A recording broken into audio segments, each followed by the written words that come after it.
Thank you for coming. This is IHPI's third annual forum, and over 40%, more than 200 of our faculty members will be joining us today, which is the largest turnout ever, which speaks really to the impact of IHPI. From last year's forum, your input has resulted in the 4 priority themes which you see here: evaluating the impact of healthcare reform, promoting greater value in healthcare, improving health of communities, and innovating in IT and healthcare delivery. So these themes that emerged from last year's forum have guided the Institute's direction over the past year. This year, during our breakout sessions, what we would like to do is to challenge you to develop new collaborations, develop specific ideas, how to use our strategic resources, as well as potential funding mechanisms that will accelerate the Institute's progress.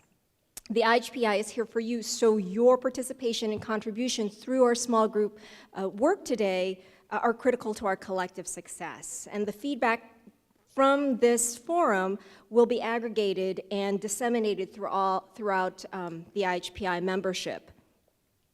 Since this is a social media age, we will be live tweeting the event. I know many of you are part of the Twitterati.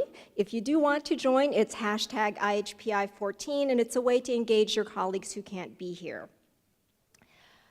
Now that we've taken care of some of the business, I would like to welcome Dr. John Ayanian, who many of you may or may not know as the other Jay-Z, to update us on the state of the Institute. John.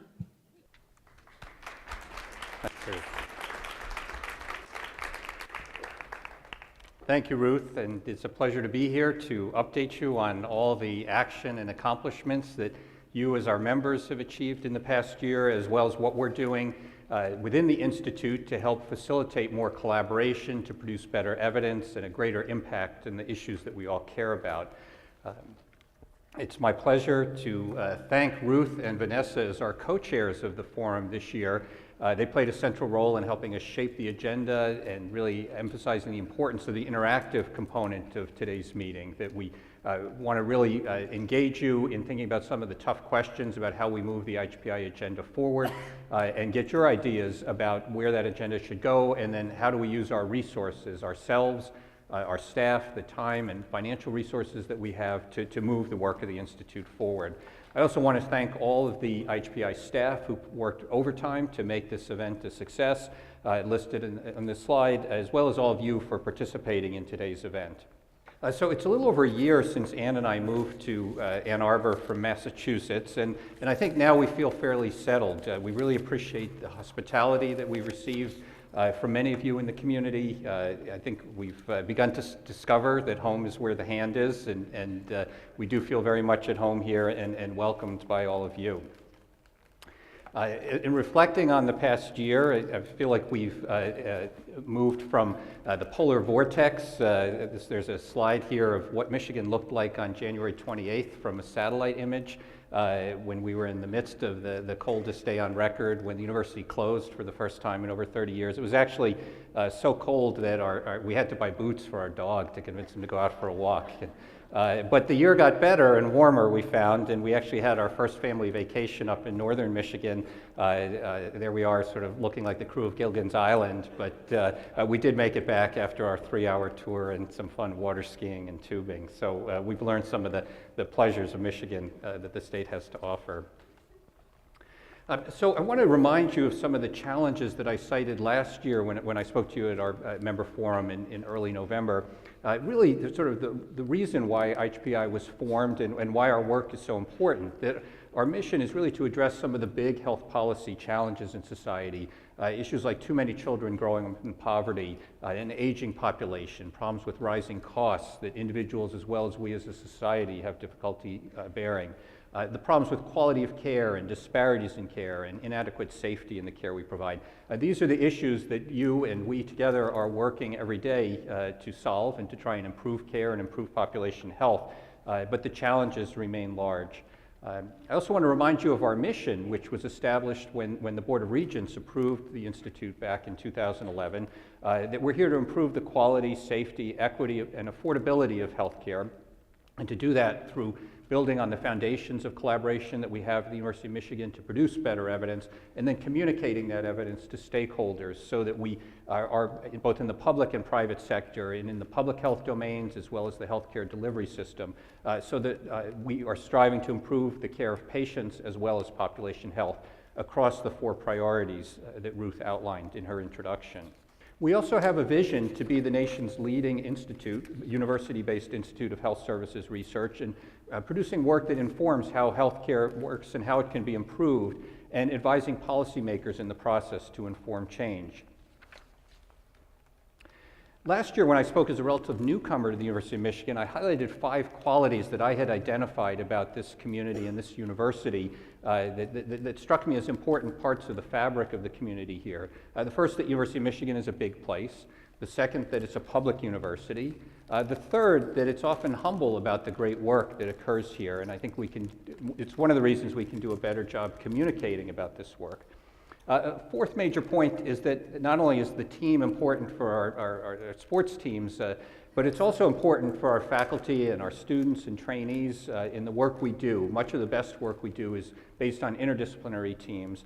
And then finally, we're able to achieve that great work because we're outstanding in many domains across the university. And I think that really distinguishes University of Michigan in our field. Over the past year, I've thought more about some of the key features of our institute and what poises us for success, and as well as some of the opportunities that we have. I think, first of all, if we think back to the creation of this institute when it was first proposed about 5 years ago now, it really was a bottom-up movement from the academic community, from faculty across multiple schools here, who made the case that there was an opportunity to bring an institute like this to fruition and to use the new space here at North Campus Research Complex. So it was created by and for our members rather than from a top-down approach.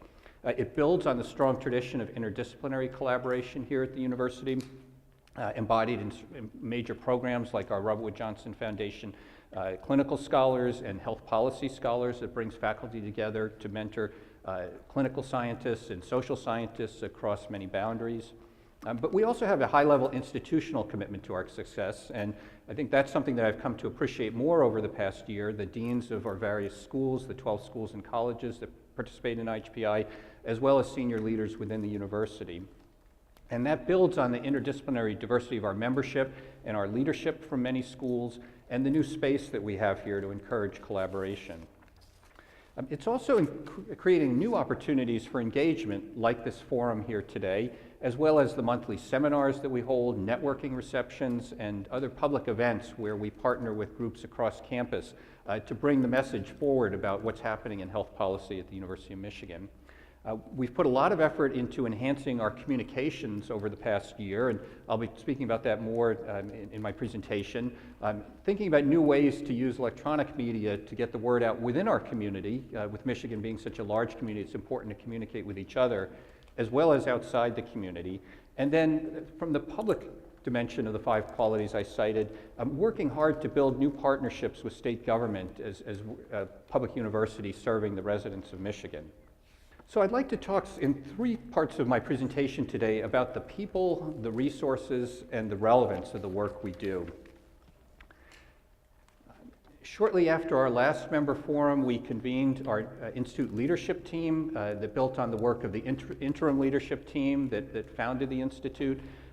With this leadership team, which I'm very pleased to work with, we have members from 5 medical school departments, as well as our schools of public health, nursing, public policy, engineering, and business.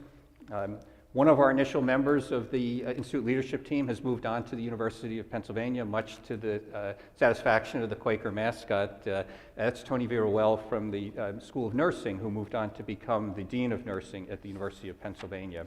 But this is an important group for both steering the direction of the Institute, with Gail Campanella, the Managing Director, and me, as well as hearing from you about how you would like this institute to serve your needs and meet new goals in your work and in that of your colleagues. I also want to highlight that we're growing. An important step over the past year has been hiring talented staff to carry out the work of the institute. In the top row here, we show 4 of our new full-time staff members, Jason Wolf, Jessica Stanichuk, Patrick Brady, and Christina Camilli Wissenhunt. These are very important members of our IHPI team. Hopefully you've already been interacting with them, both in activities over the past year as well as leading up to the forum today. I also want to highlight 3 other colleagues who've joined us, not on a full-time basis, but in important roles with the Institute. Kara Gavin, who's working with us from the Department of Communications at the University Health System to help us expand our media outreach and the quality of our communications with the media. Colleen Sherman from the Health System Development Team, who's helping us to focus our message for potential donors at the Institute. And then Phyllis Wright-Slaughter, who's been a longstanding and important member of CHOP, the Center for Health Outcomes and Policy, overseeing their data resources, and now is taking on increased responsibilities with IHPI as we develop more of a focus in data in the Institute. I also want to thank 2 staff members who were with us full-time, were with us in a more substantial role earlier in the year. First, Lauren Hutchins, who was our communications manager through May. She has cut back to a part-time role, but we're very pleased that she continues to work with us on a part-time basis. And in fact, many of you have interacted with her on an important project she's leading for us, trying to understand the history of health services research and health policy at the University of Michigan, which goes back over 50 years. And I think understanding that tradition helps us understand what we're building on as we move into the future. Including, for example, some documents uncovered at the Bentley Historical Library that there was actually a health services research planning meeting back in 1973 and 74 that brought leaders together from across the country to think about how this new field at that time was developing, as well as a landmark article by Avedis Donabedian back in 1966 in the Millbank Quarterly, which is now edited by our colleague Howard Markell, which really set the framework for measuring and understanding quality of care over the past 50 years. I also want to highlight the contributions of Jen Martin, who is the Director of Government Relations at the School of Public Health and worked with us on a half-time basis through July of this year, really helping us to establish our foothold in government relations, particularly at the state level, and some important work that I'll be describing to you later in my presentation. And Jen has also played a very important role advising members about how to interact with government officials and how to get our message across more effectively. And I actually have several video clips today that I want to share. The first is from our colleague, Melissa Manojlovich from the School of Nursing, talking about the way that Jen helped her with her connections and the work that she's doing. We now have what are known as meaningful use criteria, where hospitals actually have to demonstrate how their electronic health records and their communication technology is used. Our study will actually help hospitals do that because they will be provided with information that helps them meet that meaningful use criterion for how physicians and nurses communicate with each other. So it's going to have a direct impact on policy. But unless I can find a way, or thanks to IHPI now I do have a way to demonstrate that. Otherwise, it would just sit in another presentation or in another peer-reviewed journal, and it just wouldn't get out there. Thanks, Melissa, and thanks, Jen. So I also want to talk about our membership, all of you gathered here today. We're now up over 420 members from 12 schools and colleges on campus, as well as 5 of our important local partners shown at the lower right portion of this slide. And we're continuing to grow. Last year, through the fiscal year through the end of June, we added 36 new members to the Institute. And this year, in just the first 4 months, we've added 35 new members, some of whom are shown here on this slide. So we welcome our new members. Hopefully many of you are here today. And we're looking to engage all of our new members, as well as those of you who've been members of IHPI since the start in collaborating in new ways. With the help of Jessica Stanichuk, I've also been making an effort over the past year to reach out beyond the North Campus Research Complex to colleagues all over campus to try and understand in departments and schools and research groups how IHPI can be of most use to inform both members and colleagues who are not members of the Institute about what's happening within the Institute, and to look for new ideas about how we can improve the impact of IHPI, including some upcoming presentations over the next month at the College of Pharmacy and the Division of General Medicine. I want to celebrate some of the junior faculty who've received new K awards in the past year. 10 of our colleagues, shown here on this slide, have had success in bringing new K awards to the University of Michigan. And this really, I think, is a testimony both to the quality of junior faculty in IHPI as well as the quality of the mentoring that our senior faculty provide in helping to establish junior faculty for their own paths of success. And then I want to highlight in particular two of our senior faculty who've received major national recognitions over the past year. The first is Rich Hearth from the School of Public Health. In February, Rich received a major national award from Academy Health, the Health Services Research Impact Award, which was given to him and colleagues in the Kidney Epidemiology and Cost Center in recognition of their groundbreaking work helping to design a new payment system for the end-stage renal disease program in the United States. And please join me in congratulating Rich on this award.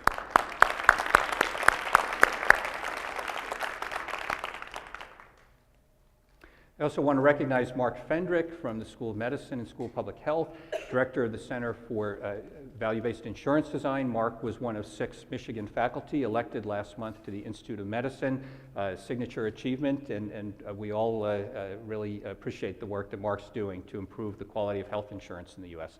Thanks to Mark. So now I want to bring you up to date on some of the resources that we're marshaling within IHPI. How are we using the time and talent and finances that we have to try and serve you better?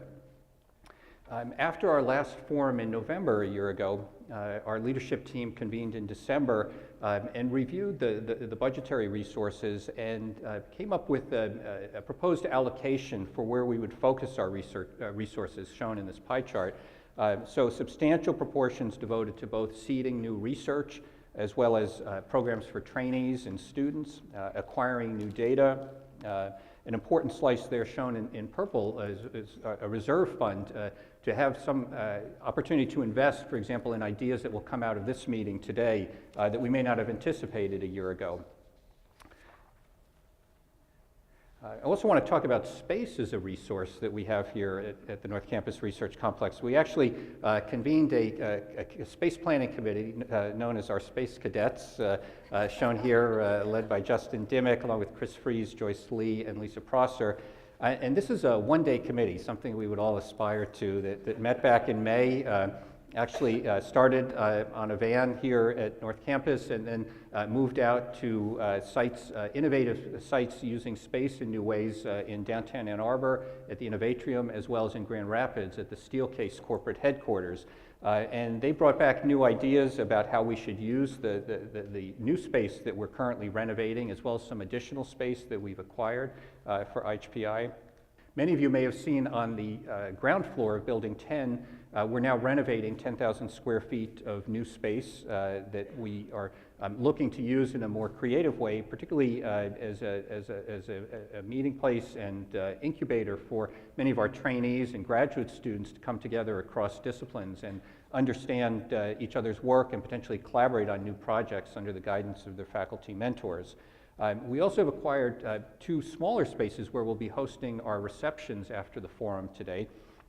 One of them is called the Collaboratory.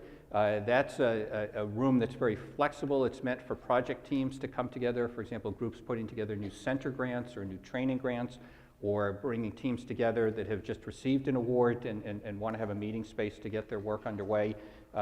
For example, we used that for one of our teams that recently received a CMS Innovation Award as they were getting new office space online. And we're also using it for events such as our reception today, and earlier this fall we had a networking breakfast for junior faculty.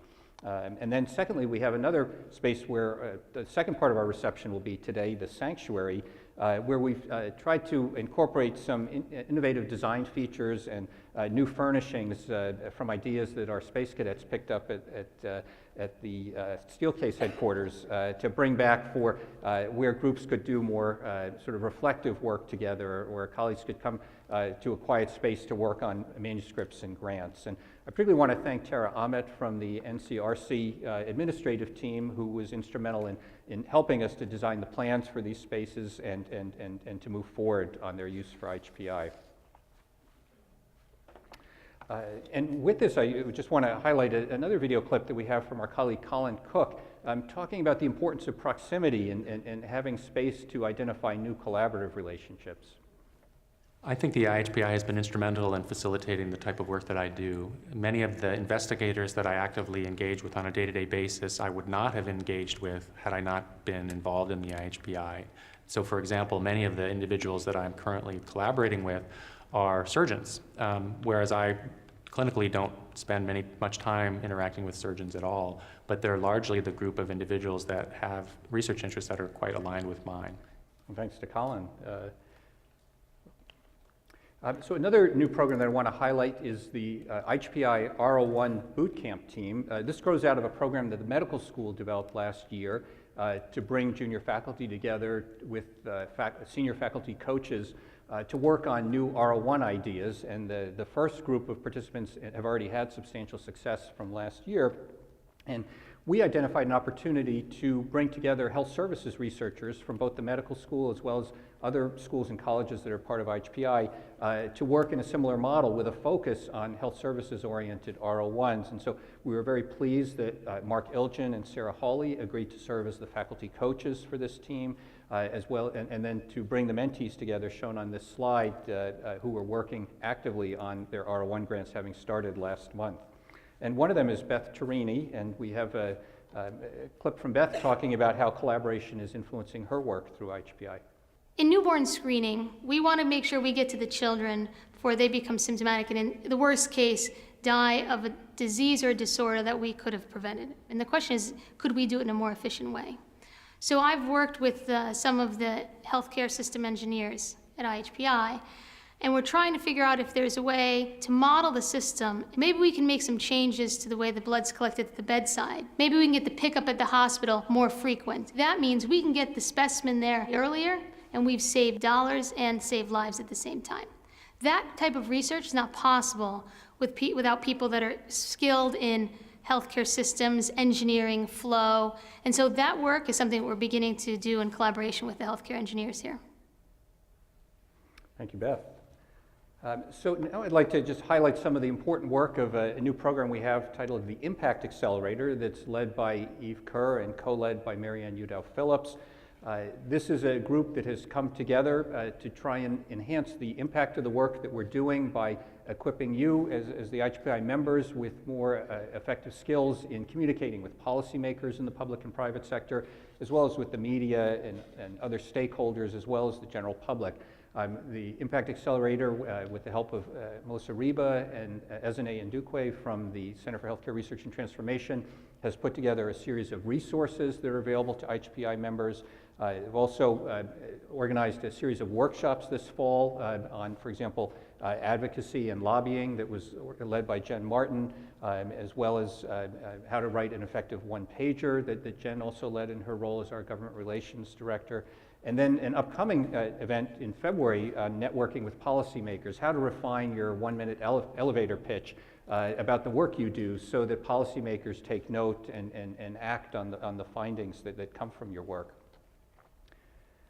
The Impact Accelerator is guided by a faculty advisory committee with representatives from different departments and schools on campus, faculty who are particularly interested in this line of the Institute's work about how we communicate with stakeholders about the impact of what we're doing. Another important piece has been equipping our members to write more effectively for the broader news media in the form of op-ed pieces, in which we've had substantial success in recent months, I'm very pleased to say. And we actually have Sarah Hawley commenting on how she's working with the Impact Accelerator to translate some of her recent research into an op-ed for a broader audience. Studying the quality of cancer care has been an opportunity to get some information out in front of the public that perhaps people weren't as aware of, and IHPI has been helpful for me in doing that. We did a study looking at the rate of double mastectomy in the United States and looked at the rate among women who did not have a clinical indication for it, and we found that the rate was higher than you might expect. So this would be an example of perhaps one of these unnecessary services that we want to make sure that patients receive only with good information about what's right for them. So we were able to publish that data and get it out in front of some media channels, and I'm also working with IHPI Impact Accelerator to try to do more of an op-ed piece on that so we can get it out into the public even more. Thank you, Sarah. Another way that the Impact Accelerator is spreading the word about our work is by developing a series of policy and issue and research briefs, the first of which was released last month in conjunction with the Value-Based Insurance Design Summit here on campus. This is an important brief in that it charts the history of VBID as a new idea that was developed at the University of Michigan, how it's been applied nationally, the evidence that supports it, and the opportunities for new applications of value-based insurance design going forward. And then we'll also, I think, in your packets, be sharing briefs about the recipients of our Impact Accelerator Awards that will be presented by Dr. Kerr shortly. Our communications team, led by Christina, has been very active over the past year, trying to really communicate what we're doing on campus in a more effective way. Thinking about how do we brand this diverse body of research that we're producing and the teaching that we're doing on a regular basis. How do we communicate that via the web, via social media, via audio and video clips, such as the ones you're seeing here today. And then also internal communications. How do we use our digital signs on campus to communicate to each other what's happening on a more effective basis? And then also doing a series of faculty profiles, which you've seen on our, in our monthly newsletters, as well as on our website, shown here on the right-hand side, a few examples. And I just want to highlight that we'll have a new website coming out very soon, which I'll show you in a moment. First, I want to just touch on media analytics. We're watching more closely how the media is following the work that comes out that is produced by our faculty. As you can see, what I hope is a growing trend of more media coverage of the work that we're doing. And to help us do that, we'd like you to keep in touch with both Christina, Kimberly Wisenhunt, as well as Kara Gavin, and let them know in advance when you think you have work coming out that's newsworthy, whether that's original research, a commentary, an editorial, a book or a book chapter, or a public presentation that you're giving. We'd like to know about it, we'd like to tweet about it, and communicate it in many different ways. I mentioned our new website. A lot of effort has gone into the design of this website by Christina and the communications team working with Lauren and Hutchins and others. We hope to launch that within the next couple weeks. All of the design features are in place, and it'll include both a public website as well as an intranet website for our members to keep abreast of what's happening on campus, as well as some of the resources that we want to share within our own community. Next, I'd like to highlight some of the important work of our Data and Methods Hub led by Brahmaji Nalamothu, as well as the advisory committee that's working with him, shown on this slide, and support that we're receiving from colleagues in the university finance team and the information systems team here on campus. In the past number of months, we've been focusing on acquiring new data resources that we can share across campus, or weaving together data that already exists here at the University of Michigan in ways that can be shared across groups. And three of the ways we're doing that I want to highlight. The first is we're on the verge of acquiring a national database from the United Health Group called Optum Insight, which includes up to 20 million enrollees in United's commercial and Medicare Advantage health plans going back to 2001 that will be current through 2014. This includes claims data, medical and pharmacy claims, lab test results, health risk assessments, as well as enrollment data provided by United. That also has been merged with some geographic measures as well as socioeconomic and mortality data. So we're hoping that this will be a valuable resource for many research groups within IHPI. Another new resource that we're working on obtaining is from the Healthcare Cost Institute, a new nonprofit institute based in Washington, D.C. We're one of 11 university partners that the institute has reached out to gain access to insurance claims on 50 million enrollees from 4 major payers, Aetna, Humana, Kaiser, and United, to track trends in costs and resource use in the U.S. healthcare system. And this will be a resource both for faculty as well as graduate students and trainees. And then finally, we're working on facilitating reuse of CMS data that many of the groups in IHPI have. How can we achieve economies of scale while also protecting data security and data privacy in making data more readily available among our members? And I just want to, before we move on to our seminar series, I just want to highlight some of the perspective of Rich Hearth, who I mentioned earlier, who talks about how the IHPI Data Hub has been valuable to the Kidney Epidemiology and Cost Center. One thing I'll touch on with respect to the Kidney Epidemiology and Cost Center is that we recently received a 5-year contract from NIH to do the registry for chronic kidney disease and end-stage renal disease patients for the United States. And IHPI played a significant role in us getting that contract. Not only did we gain collaborators through IHPI, including John Ayanian himself, we also were able to make our budget more competitive because we didn't have to budget for the purchase of certain data sets that IHPI is working on access to through the data core. It's kind of an exciting new project that is just kind of getting off the ground and wouldn't exist without this institute. So our seminar series has been an important part of our activities in bringing members together over the past year and learning from each other as well as from outside speakers that we've invited to campus. This is a program that's led by Chris Fries from the School of Nursing in partnership with Renu Tepernini and Elizabeth Patton from our Clinical Scholars Program. They've put together a great program over the past year that's it included over 300 attendees from across the Institute in the past year and continues very effectively this fall. For those of you from the medical school, we actually offer CME credits thanks to Jess Stanichuk and her hard work getting that lined up. It runs through the academic year, and I want to highlight our next seminar, which is coming up in mid-December on December 15th, where we're pleased to have the Dean of the School of Natural Resources and Environment, Marilyn Miranda, speaking to us about her work using geographic information systems to improve diabetes care. And then lastly, in terms of resource, I want to highlight some of the major events that we've co-sponsored on campus with a number of our organizations, research groups, and schools within the Institute, as well as local partners such as CHART.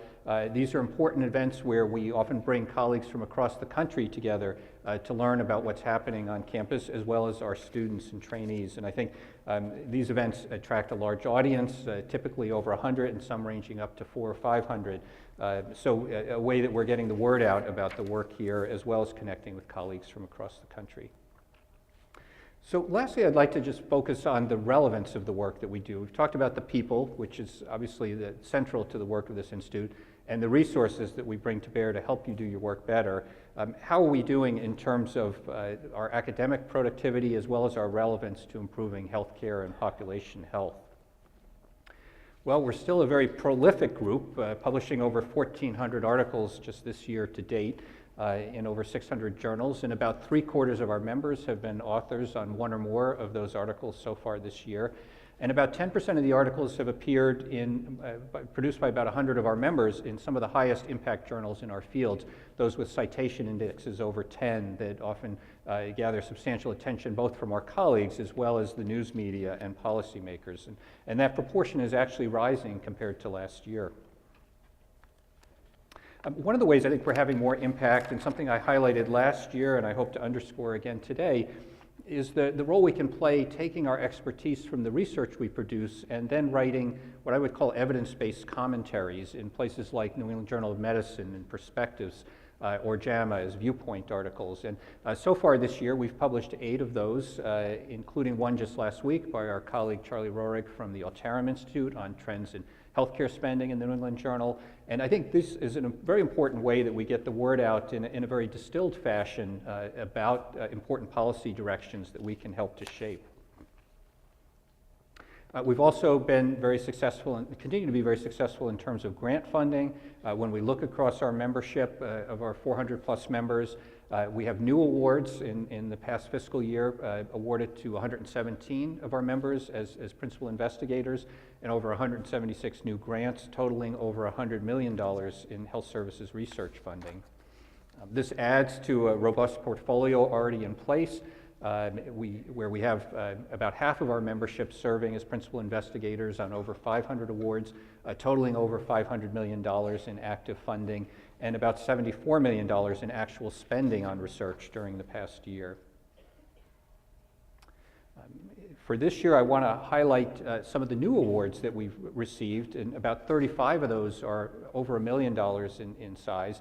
About half of those 35 between $1 and $2 million, and the other half over $2 million in terms of the total budgets. I think a few of those are particularly noteworthy. One is the CMS Innovation Grant that Skip Campbell and Mike Inglesby from the Institute received recently, building on the foundation of the Michigan Surgical and Health Optimization Program and the Quality Collaborative that Skip and colleagues run in collaboration with Blue Cross Blue Shield to improve care for general surgery patients by empowering them, preparing them more effectively for surgery, and hopefully reducing their costs. And I think this is part of the story that we can tell even more effectively about the work here at the University of Michigan, as Justin Dimmock notes in the next video clip. When I think about impact, I think about changing practice and policy. We participate with the Blue Cross Blue Shield funded quality improvement collaboratives, and I think are right now in a lot of different specialties, improving care for patients in the state of Michigan. And I know that those efforts we're doing to improve quality are spilling out across the nation now. For an example, some of the work we've done in our bariatric collaborative, implementing best practices to prevent blood clots, that's lowered the risk of blood clots in the state, lowered and reduced death rates. And now other hospitals throughout the nation are adopting our guidelines, thereby also reducing preventable harm among bariatric surgery patients. Another important new grant you heard about earlier from Rich Hearth, our Kidney Epidemiology and Cost Center, being named the Coordinating Center for the U.S. Renal Data System. This project is led by Rajiv Saran, Yi Lee, and Bruce Robinson from Keck and from Arbor Research Collaborative, one of our local partners. And this is a very important initiative to monitor the quality and costs of kidneys, chronic kidney disease and end-stage renal disease in the country. And I think will be a very important resource for the nation going forward. I'd like to highlight a new grant received by Mark Ilgen and colleagues in our VA Mental Health Research Group. The Department of Defense has awarded them a nearly $7 million grant to reduce suicide risk and substance abuse and depressive symptoms in military veterans, an important part of our portfolio here. Here we are just a couple days after Veterans Day, and this is very important work that's happening here at the University of Michigan. And then lastly, I'd like to highlight a new project which has been central to the IHPI in the past year, which is our partnership with the State Department of Community Health and our work to become the evaluator of the Healthy Michigan Plan, which is Michigan's expansion of Medicaid in the state. This is a 5-year, $5 million project approved by the Centers for Medicaid and Medicare Services that we're looking forward to announcing in partnership with DCH in the coming weeks. We'll be studying what happens to over 400,000 new enrollees, now up above 450,000 new enrollees in this Medicaid expansion in the state, looking at a range of clinical and economic domains within this project. I want to highlight the work of Sarah Clark, who's co-leading the project with me from the Children's Health Evaluation and Research Unit, as well as Allison Marlott, our Medicaid policy specialist, who's managing this project on our behalf and maintaining our regular communication with policy leaders in state government. And I think what's special about this project is it brings together 17 faculty from 5 schools and colleges across campus and 8 departments, and that's just to do the first wave of work that's mandated by CMS. We hope to build and grow from this foundation and bring others of you into this project as we identify new research priorities in understanding the Medicaid expansion and the Affordable Care Act here in Michigan as well as other states. Susan Gould is one of our domain leaders, along with Helen Levy, Tom Buckmuller, Rich Hearth in this project, and Susan speaks to how this project is advancing her work. I was approached about joining a group that will be evaluating the Michigan Medicaid expansion, known as Healthy Michigan. And I never would have had that opportunity without IHPI. That also led to a grant I just recently got from the Agency for Healthcare Research and Quality to get public input, particularly input of Medicaid enrollees, on, given we have a limited budget for Medicaid, how should we spend it? And this is a project I've been wanting to do for like 20 years. Without IHPI, well, I wouldn't have been involved in the Michigan Medicaid evaluation project, for one. And I'm not sure if I would have gotten the grant from AHRQ. Having the connection to IHPI and the connection through IHPI to the state, the Michigan Department of Community Health, I think really helped. So 3 weeks ago, we published one of our first reports on the Healthy Michigan Plan, reporting on the first 100 days of experience since the program was launched in April. And stay tuned. We hope to be releasing, telling the story in a series of chapters as we move forward, as this important program develops and rolls out. Another important way that our work is relevant and we can increase its relevance is the connections that through our government relations team that we're able to make both in Lansing and in Washington, D.C. Around the work of legislative committees and executive agencies. A few examples shown here on this slide. Back in January, Helen Levy from the Ford School and Institute for Social Research testified before the U.S. House Ways and Means Committee on the Affordable Care Act and its definition of full-time employment and what ramifications that might have for the implementation of the ACA. Back in July, Jeff Kulgren and I testified before the Michigan Healthcare Cost and Quality Committee, a group from the executive and legislative branches of state government that's evaluating whether we should move forward with an all-payer claims database here in the state of Michigan. And if that proposal does go forward, I think there'll be a very important role to play for many members of IHPI, thinking both about how that statewide data resources should be designed and how it can be used to improve care and control costs in the state. And then lastly, I want to highlight the work of Mark Fendrick and colleagues in the Center for Value-Based Insurance Design. They played a central role in a bipartisan bill that was introduced in the House and Senate in Washington back in September on in bringing value-based insurance design into the Medicare program. Another example is some teamwork within IHPI among Michelle Moniz, Tammy Chang, and Matt Davis, where their work here at the Institute led to a research study published in JAMA earlier this year. And within just weeks or a couple months after that was published, we actually saw the impact of that work in a new bill related to women's health that was introduced on Capitol Hill. And right there in Section 10 of the bill, the actual findings of the JAMA research study by our colleagues were noted directly as part of the motivation for this bill. One other area that we're developing our resources is making connections around one of our 4 priority themes around innovating in health IT and new models of care.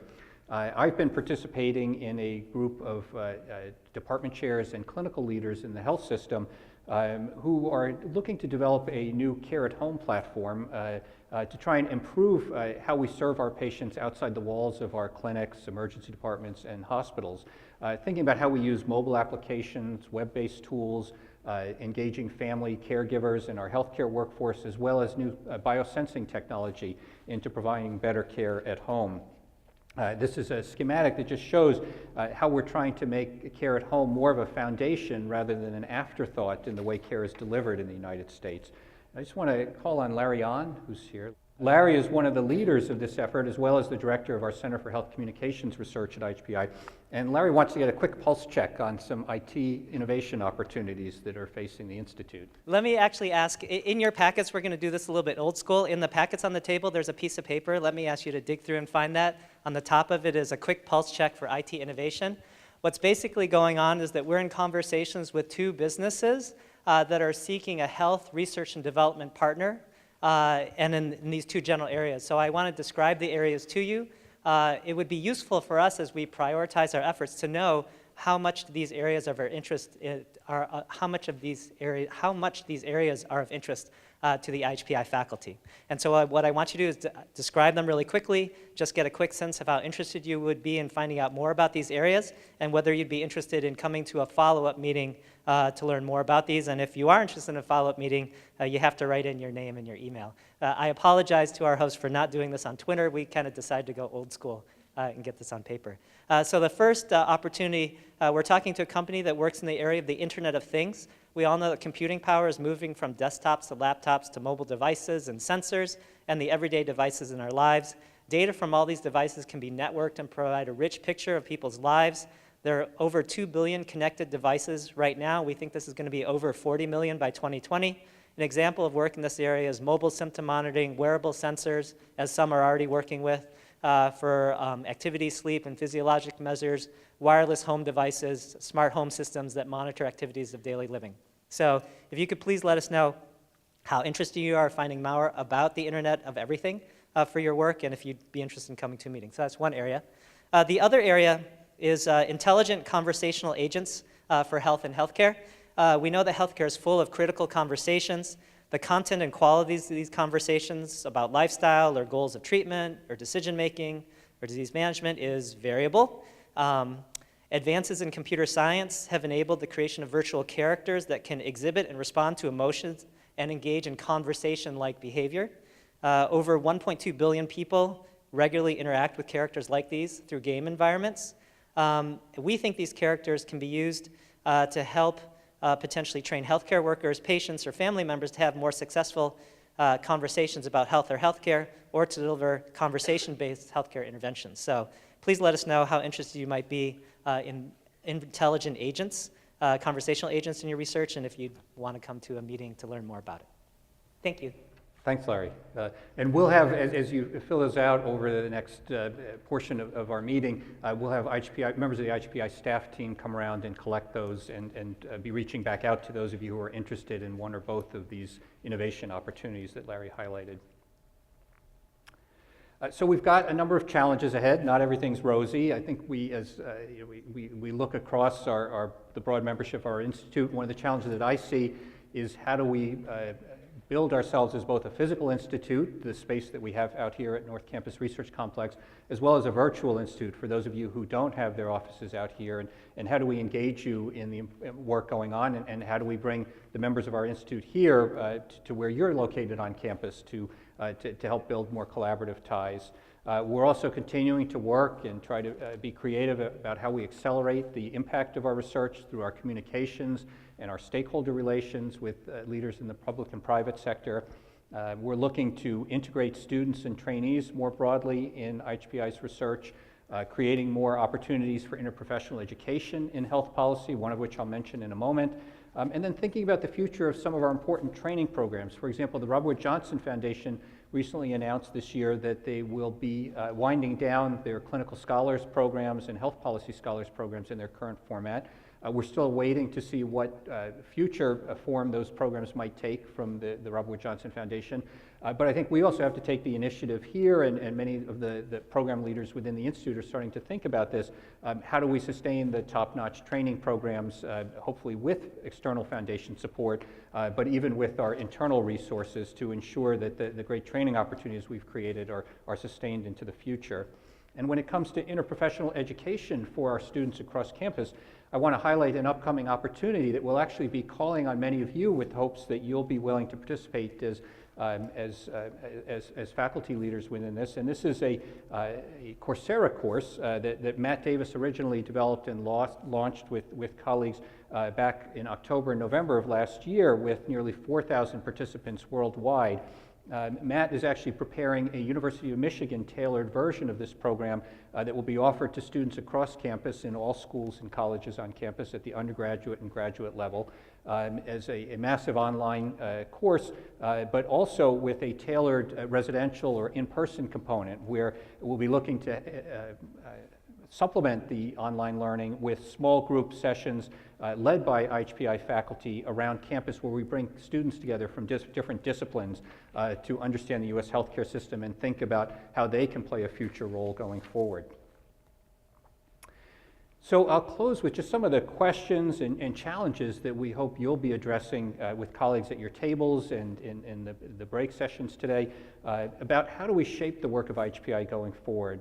First, how should we prioritize among the many opportunities that we potentially could pursue?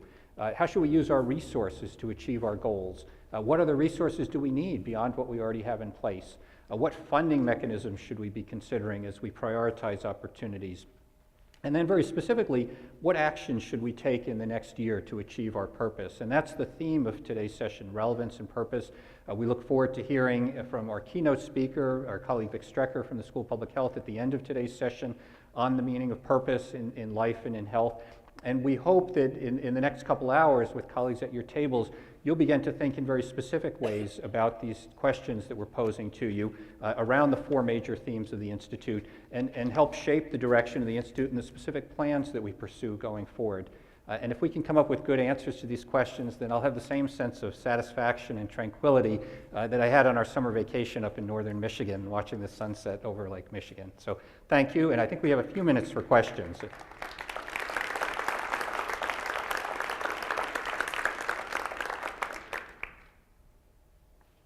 Any questions or reactions? Stephen? Yeah, the University of Michigan is probably #1 in the country in training in health services research under the leadership of Rod Hayward and others. It's just been one of the most innovative pedagogy in the United States. So it's really important that as RWJ changes its paradigm on funding institutions to build the training, that the Institute really take advantage of this unique, sort of legacy and build on that. Really important. Oh, absolutely. And I had the pleasure in one of my touchpoint presentations yesterday of meeting with both our clinical scholars and our health policy scholars in a joint session, along with the faculty leaders of those two programs.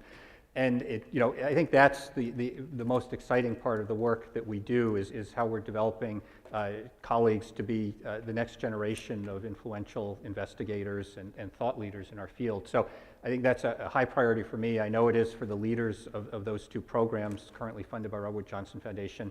If there is an opportunity for new support from the foundation, I think we'll be well positioned to pursue it. But regardless of what the foundation does, I think we're going to want to continue those programs in a very vital way.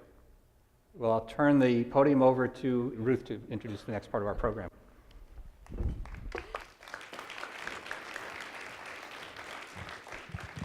Thanks, John.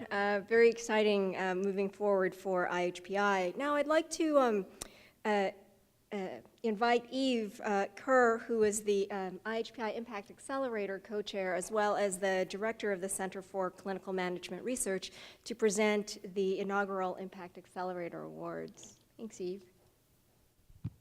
Thanks, Ruth. Well, on behalf of the Impact Accelerator Advisory Committee, you saw the membership previously, and also on behalf of Marianne Udall-Phillips, my co-chair for the Impact Accelerator, we're truly excited to announce the winners of our inaugural Impact Accelerator Awards. The award was really conceived by the members of the Impact Accelerator committees, and it was established this year to recognize IHPI members who have demonstrated major commitments to impact policy or practice and have done so through their research. And we established 2 awards for different levels of faculty members. We have the Early to Mid-Career Awards and the Senior Faculty Awards. We received 11 truly outstanding applications, and these were reviewed by a dedicated group of faculty who included Cleopatra Caldwell, Peter Jacobson, Jeff Kulgren, and Helen Levy, and I want to thank them for their dedication to the review process. We were really impressed by the quality of the applications, so the decision-making was very difficult. It's really remarkable, and you've seen some of it today that John presented, how our faculty across the board are impacting practice and policy. But it gives me great pleasure today to announce the 3 winners of the award, present them with a certificate honoring their accomplishments, and they will also receive $1,000 to their discretionary accounts from IHPI.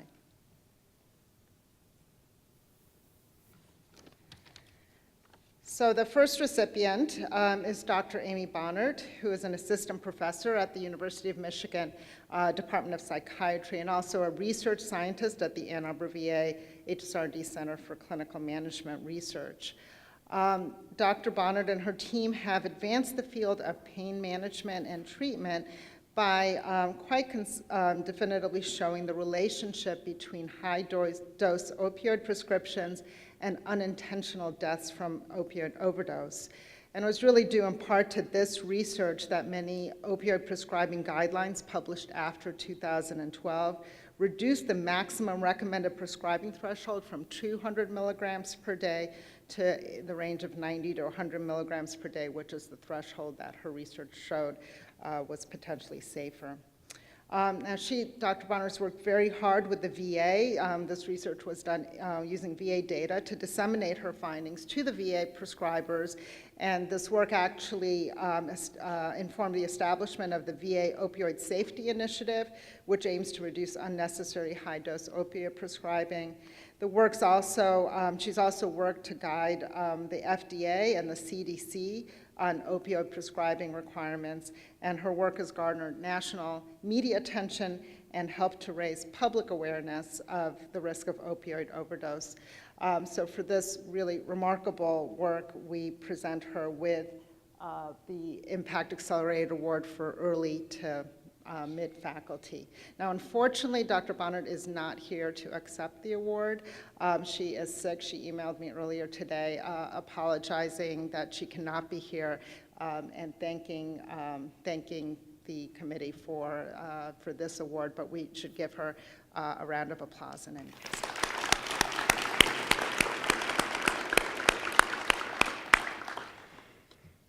The next award goes to Dr. Michelle Macy, who's an assistant professor of emergency medicine and pediatrics, and she conducts research also within the Child Health Evaluation and Research Unit. And she is receiving the Impact Accelerator Award for her research promoting the use of age-appropriate child passenger restraint use. Age and size appropriate, and she can tell you more about her research, but her team has really shown that more stringent laws that align with best practice recommendations about how long children should be in appropriate restraints could increase appropriate restraint use and improve, decrease injuries from accidents in children. And her work has also shown that emergency room physicians play an important role in educating parents on child passenger safety. So Dr. Macy also has had important impacts with her work. She has authored op-eds that have been placed in the Detroit News and Detroit Free Press urging appropriate use of child restraints by the public. She's working to educate legislatures on the topic of child passenger restraint use. And she's also provided testimony during the Michigan Occupant Protection Assessment legislation, and she's a member of the Michigan Occupant Protection Action Team that has helped to draft Michigan's Occupant Protection Action Plan. So for this great research and impact, please welcome, I think Michelle is here. Yes? Ah, there's Michelle.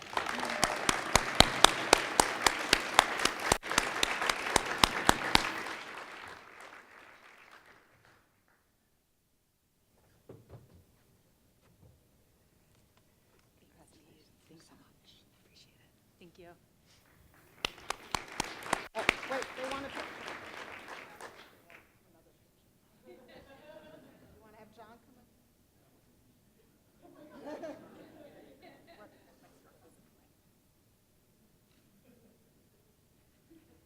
Okay.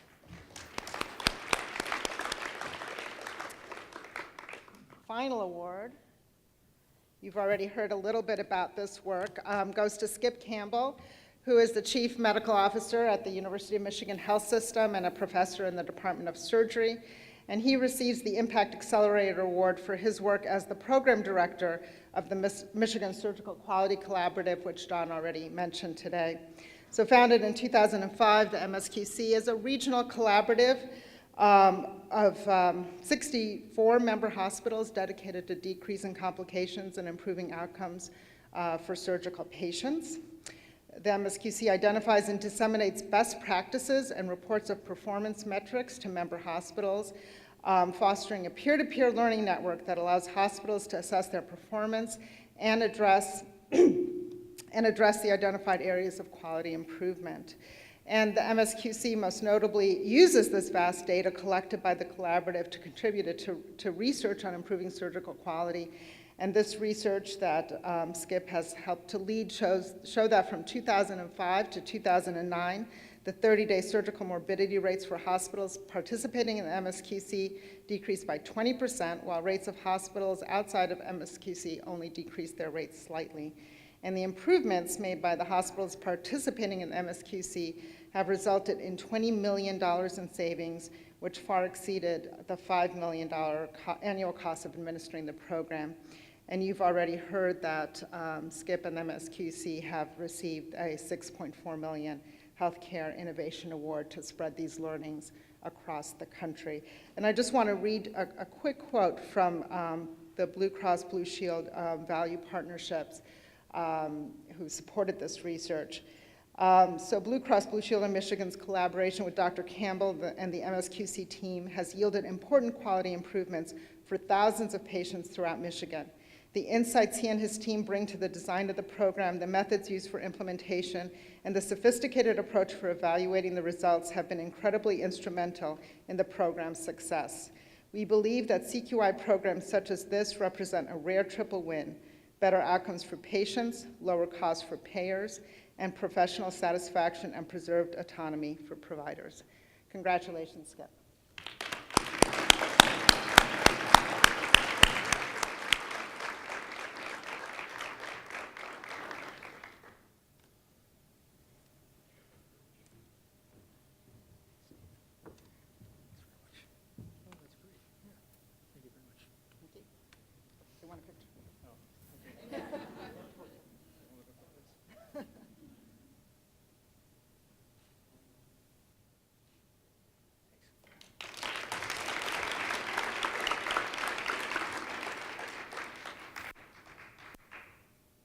Thanks, everyone.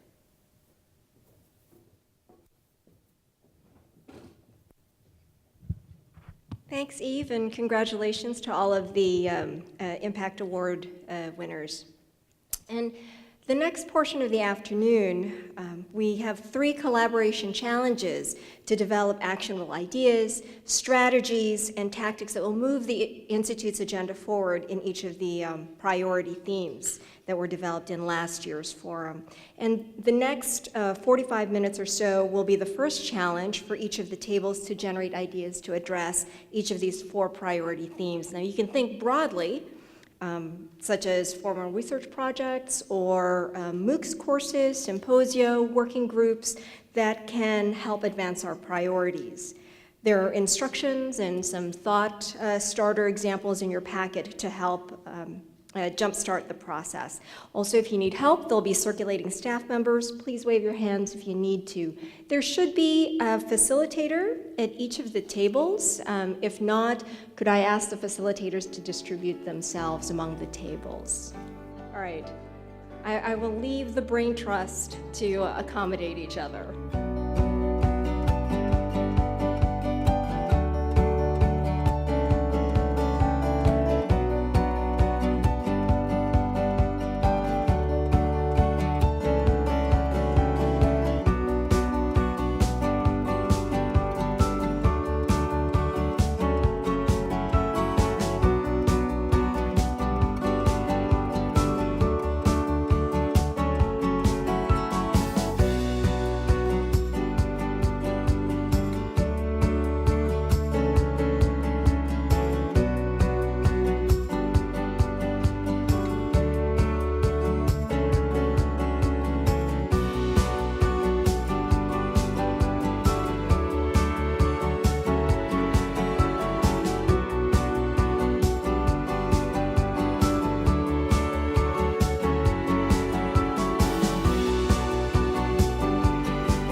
Thank you. So it's my pleasure to introduce our colleague, Dr. Vic Strecher, who's professor in the University of Michigan School of Public Health since 1995.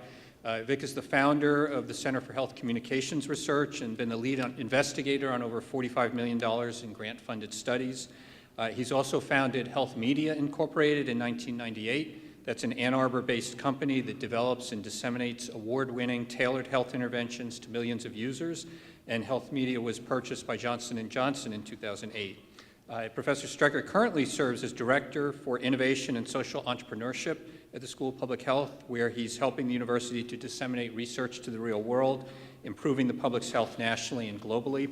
I had the pleasure of hearing Vic speak on the topic of his presentation today on purpose at the Health System Leadership Summit back in May, and really was very much moved by the inspiring presentation he gave and the opportunity to reflect for many people in our community on the role, the work we do and the purpose of that work. And we were very pleased to have the opportunity to distribute Vic's book On Purpose to all of you. And I understand he'll be staying for an author's book signing ceremony after his presentation, so we look forward to that. So please welcome, join me in welcoming Dr. Strecher. Thank you. Thank you so much, John. Really appreciate it. So I'm going to start out by talking about this metaphor. And I don't know, some of you have heard me speak. It's the boiling frog metaphor. Have you heard this before? If you take a live frog and you drop it into boiling water, of course, it's just going to jump out right away. But if you take a frog and you put it in cool water and just gradually increase the heat ever so slowly, the frog gets sleepy, rolls over, and cooks. At least that's the metaphor. I don't know if it's true. There was actually a whole series of studies at Johns Hopkins in 1880, this is true, where they tried to boil frogs in all sorts of ways, like this, and they never made it work. So I don't know if it's really true or not. But anyway, what I like about this metaphor is that it's completely relevant to our public health issues. If we think about our sedentary behavior, if we think about our waistline, these are boiling frog issues. These are issues that just happen ever so gradually. And before we notice, you know, we gain as adults an average of 1 pound a year. So 1 pound in a year is just variation, but after 20 years, of course, we can't see our toes. So it's really important to think about these issues as boiling frog issues. They're just ever so gradual problems. Same with climate change, I would argue, that people don't see climate change immediately. It just takes a long time. Cigarette smoking is certainly a boiling frog issue. We don't just smoke our first cigarette and then drop over, keel over, and die. It takes maybe 10 years before we feel really any negative side effects from cigarette smoking usually, and it takes a little while after that. So ever so gradually, we find ourselves boiling. But what do we do with boiling frog problems? Well, typically in public health and medicine, what we try to do is convince people that they will die if they don't change. That's standard. So any sort of boiling frog issue, we try to warn them, remind them that they're going to die. And we also inundate them with lots and lots of other messages that they should be changing their lifestyle all the time. So what happens to this boiling frog? If we're trying to, let's say everybody in this audience is trying to convince this boiling frog to jump out. What would we say to the frog? It'd be so natural for us to say, frog, get out, jump, or you will die. It makes so much sense to do that. And yet, what would the frog say if we tried to get the frog to jump by just scaring the crap out of him? He'd say, well, what do you know? Are you an expert on boiling water? Are you an expert on climate change? Are you overweight? Have you been overweight like me? Have you been a cigarette smoker? You know, so they'll question the source. I know other frogs in boiling water who have done just fine. I know lots of other cigarette smokers. One of them, my good great-uncle, who died when he was 98, and finally he was hit by a bus while he was smoking. He was hit by a bus, and then he was dead, and his lungs were still going, so they had to stomp him out to make sure they are out. We all know people like that, and so we continue to be boiling frogs. So my question as a behavioral scientist is why? Why, when we give people these good ideas for changing their life, do they reject them? Why are we boiling frogs? And the simplest answer for this metaphor is that we're defensive. It's almost as if we have this castle wall around us that just keeps us from seeing reality, seeing clearly. And by the way, we're all defensive, and defensiveness isn't all bad. If we weren't somewhat defensive, then every single time we drove by a billboard that said we should buy something, we'd stop the car and drive over there and buy it. So defensiveness is important to some extent, but I think we've gotten increasingly defensive in this society. So we need to figure out how to break this castle wall in a way, how to get through. And I see 3 ways that are relevant in this case. The first way is pretty straightforward. Our castle walls have a drawbridge. And every once in a while, we could open the drawbridge and expose ourselves to ideas that we may or may not agree with. I'm going to show 2 people here, and I'm going to guess, just guess, that you really dislike one of these people. I actually don't care which one you dislike, but I'm guessing that you dislike one of them. Increasingly now, we can just invite one of those people that we like into our castle and always have them agree with everything we say. In the early 1970s, when I was growing up, we listened to only one person on television with the news, Walter Cronkite. And when Walter Cronkite gave us the news that, boy, he didn't think that we could win the Vietnam War, both right and left wing kind of said, man, maybe he's right, and we stopped the war. Now we don't have a Walter Cronkite. Now, basically, we have this bubble that we can live in, or a castle wall that we live in, where we are either tuned into Blaze or the HuffPo, to Fox News or to MSNBC. We can always surround ourselves with people and news that agrees with us. So every once in a while, especially with Thanksgiving coming up, where very often we say, oh, you know what, don't bring up politics with Uncle Joe over the dinner table. Bring up politics with Uncle Joe over the dinner table. Just find out what happens. See if you can keep yourself from putting a knife through his larynx. But you know what? We all have those people, and we all try to avoid certain subjects. Why not bring up certain subjects and make it a practice, an exercise to figure out how you could actually have a nice discussion, an educational discussion about that? But we don't do that very often. A second way to think about this castle wall is that it might break open. This is Ram Dass. Ram Dass used to be Richard Alpert, who was a famous psychologist at Harvard University. Richard Alpert was a very successful, tenured psychologist, and then he just simply dropped out and he became Ram Dass. He became a Buddhist monk to literally millions of people around the world. And recently, fairly recently, in his early 60s, he suffered a severe stroke that left him barely able to speak. What did he say when he could speak? He said, my ego is broken open and now I can see clearly. Why would he say that? That's not what you would expect a sick person to say. Suddenly I can see clearly. He was actually impressed with his stroke and could see things differently. If we lose somebody, if we get sick, if we get a divorce, if we lose our job, we become broken open. And all of us, I would guess, in this room at one time or another have been broken open. Death is probably the big unmentionable aspect that breaks many of us open. And very often we don't talk about this. But Steve Jobs, for example, never expected to live beyond the age of 30. He told Walter Isaacson this in his biography. And Walter Isaacson was really surprised. Why didn't you think you would live beyond 30? He said, I have no idea. I just had a very, very strong premonition I'd never live beyond 30. So what did you do? Well, kind of shrugged, and he said, well, I built Apple computers before I was 30. That's pretty amazing. I mean, what is the promise of public health? What's the promise of medicine? In my opinion, the promise is longevity. That's the primary promise, that we'll live longer. We'll live to be 100. You know, the number one outcome usually in so much of our work is, do you live or do you die? It's longevity. Will you live to be 150? What if we could live to be 150? What would we do if we could live to be 150?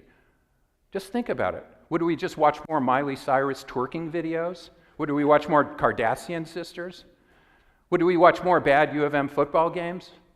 Sorry. But seriously, if we could live longer, what would we do? Jose Luis Borges wrote this wonderful short story called The Immortals. And in The Immortals, this Roman soldier was riding his horse into a town that he thought was the fountain of youth. And as he was riding in on the outskirts, he saw all these troglodyte-like people living in caves. They were smelly, they're filthy, and they're crawling out, and they'd notice him and then shake their heads and crawl back down into their holes. He went over a bridge that was decrepit. Nobody had bothered rebuilding it at all. And at the bottom, he saw these people that were broken. They weren't dead, but they were just broken, and nobody bothered to pick them up. Finally, he got into the middle of the town, and he found the fountain of youth. And what he realized is that everybody in that town was immortal. His message, Borges' message obviously, is if you were to live forever, if you were to live a very long time, you might put off a lot of things. If you have a certain urgency to life, you might actually start doing a little bit more. Steve Jobs certainly felt that way. And in fact, when he knew he was dying of pancreatic cancer at Stanford University's commencement address that he gave, he said that death is very likely the single best invention of life. It's life's change agent. In other words, he really understood this urgency. Marcus Aurelius, 2,000 years ago, said, don't think about yourself living 10,000 years. So for me, I was broken open myself 4 years ago when my daughter Julia passed away. She was born completely healthy. As she used to like to say, I was born a 10 out of 10. And then 6 months later, we were on sabbatical in the Netherlands, and she caught a chickenpox virus and just got mildly ill, but then kept losing weight. And after that, gradually, she continued to lose weight, and finally she was in the hospital, and we were told that this chickenpox virus or something had attacked her heart and dilated her heart and destroyed it.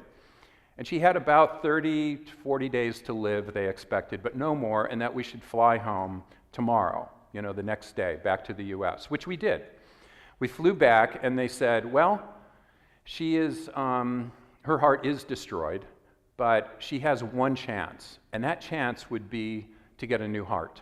And this is in 1990 when very few children had gotten heart transplants.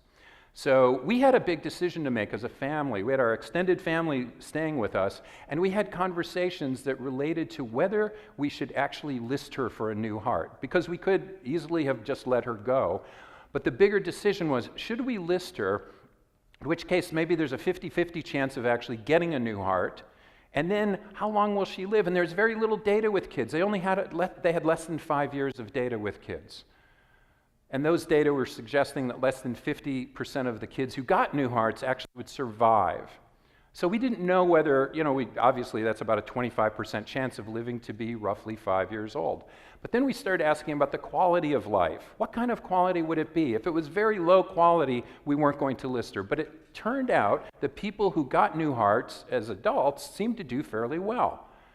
So we decided that if we could give her a big life, maybe not a long life, because we had no idea how long she would live, but if we could give her a big life, that it would be worth listing her. And so we did. We listed her for a heart, and she became the first child in the southeast. We were living in Chapel Hill, North Carolina, to get a new heart. And she actually lived a big life. She was a Girl Scout. She was on the softball team. She got one hit in the entire season, but that hit, oh my God, it was so awesome. And she went out to prom twice. She was very cute. She had a lot of boyfriends. She had a lot of friends. She went around the world a couple of times. She visited Australia to visit with koala bears, to hang out. She had a big life. And in fact, we tried to live her life every day as if it might be possibly her last day. And then but not like a Make-A-Wish child. It wasn't like, let's go to Disney World and then we'll meet Cameron Diaz or something like that. Who cares? We didn't care about a Make-A-Wish kind of thing. I mean, that's a great cause, but it's not what we wanted. We just wanted her to live a fulfilled and fulfilling life, if at all possible. And she did. And then she went to the University of Michigan in the School of Nursing. And in their freshman year, we went to spring break together. And we took our older daughter, Rachel, who is doing great, and Julia, and we took both of their boyfriends. And we put both of the couples in suites right on the beach. I know what you're thinking. Really? Yeah, we did. And I'm not saying it's right or wrong. It was our decision to make, and we worked it out with the parents. But we decided that if you don't know how long you're going to live, if you may die tomorrow, wouldn't you get the suite on the beach with your boyfriend? And we decided to do that.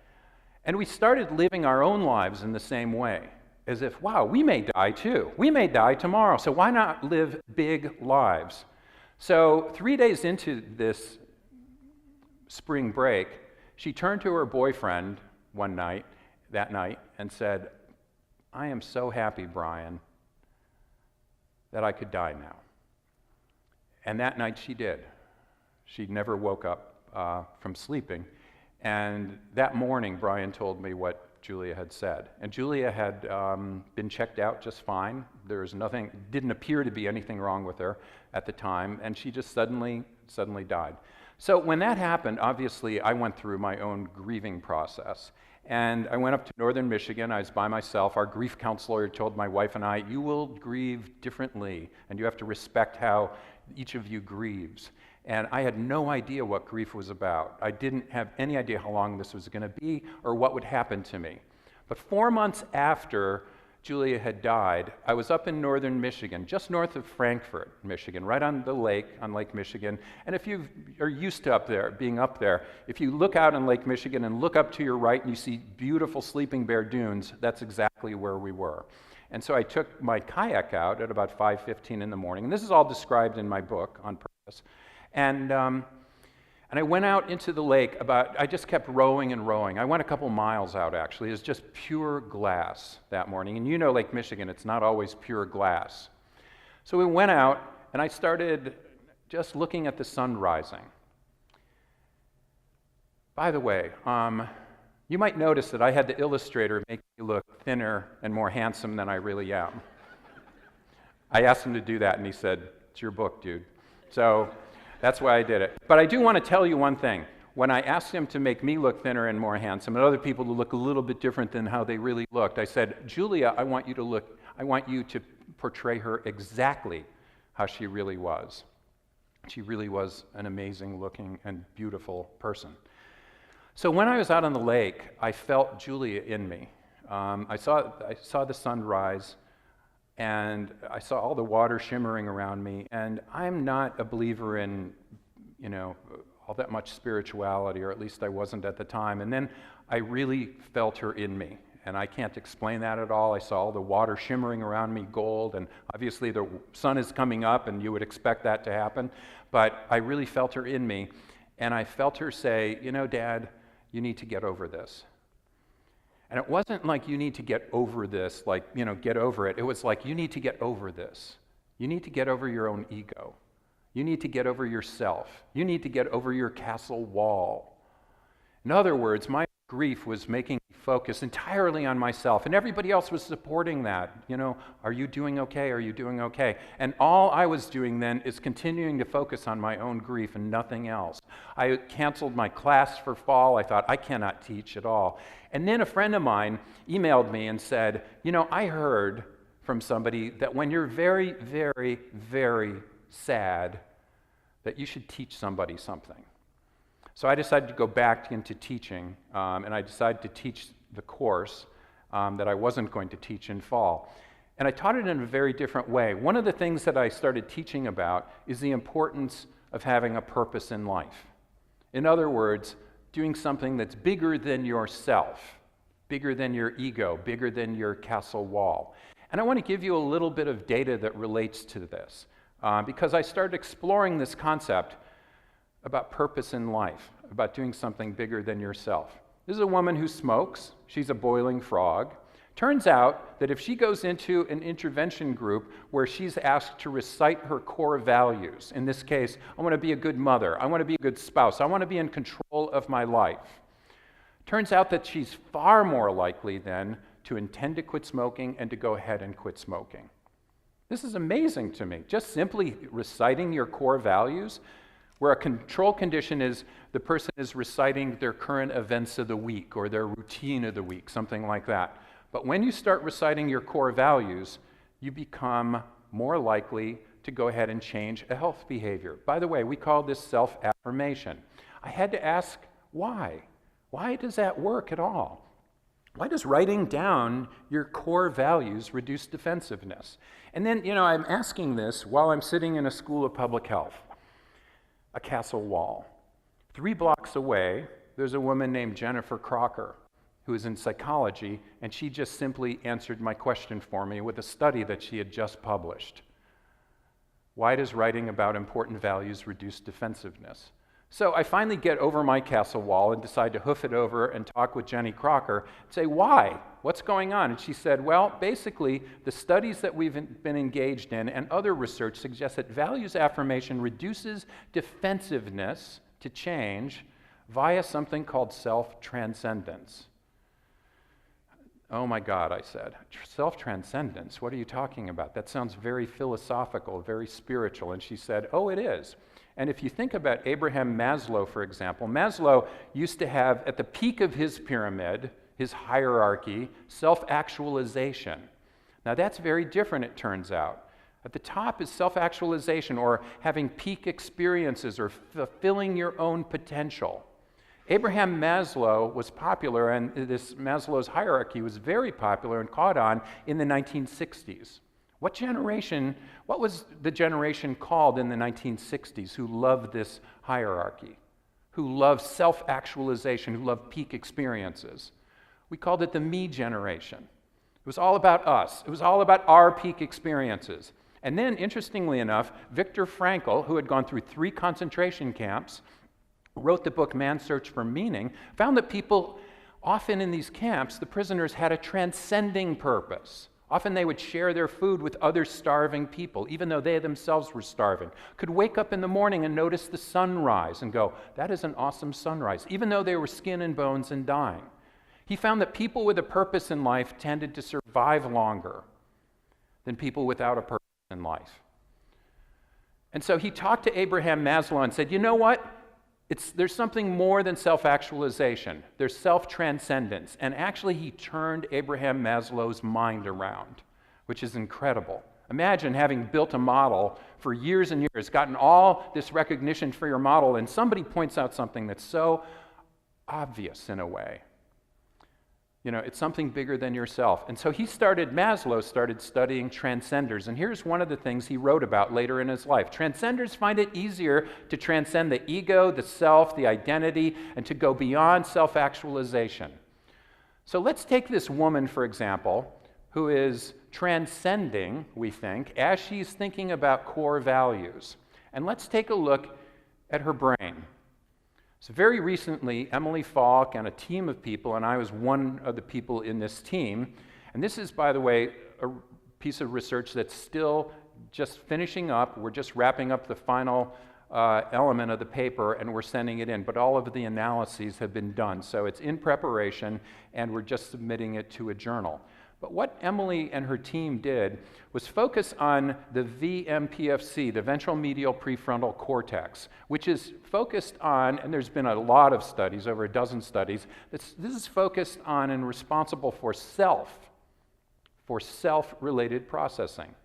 And so what she did, we wanted to find out whether this self-related processing related to physical activity, but we also wanted to find out whether this self-related processing would be enhanced if you started reciting transcending, purposeful core values. So this was the study design. The study design started by giving people who were sedentary an accelerometer. And after a week of baseline accelerometry, randomly assign them to either reciting their core values while they were in the MRI scanner, or not reciting their core values while they're in their MRI scanner, and they recited basically a standard daily routine. Then they were followed for a month with an accelerometer. And here's what we found. We found, first of all, that in the affirmed condition, this is self-affirmation, these are the people who are reciting their core values. We found greater VMPFC activity. But also, very importantly here, what we see is that of the people who were affirming, over that next month, they started reducing their sedentary behavior significantly. So again, this is just being submitted for review, but this is a study that's starting to explore the mechanism of what's going on. In other words, it could be that this VMPFC is the site where this boiling frog is hanging out.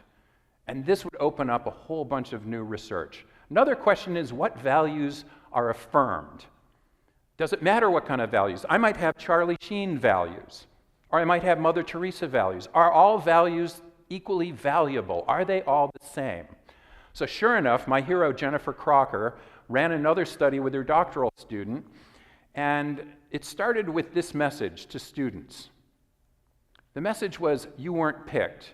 They took 92 college students at the University of Michigan, actually, and they basically, the college students filled out an information form, and then they said, thank you. This information form will be used, it will be sent out to student groups that we have to determine which student group wants to work with you on this exercise.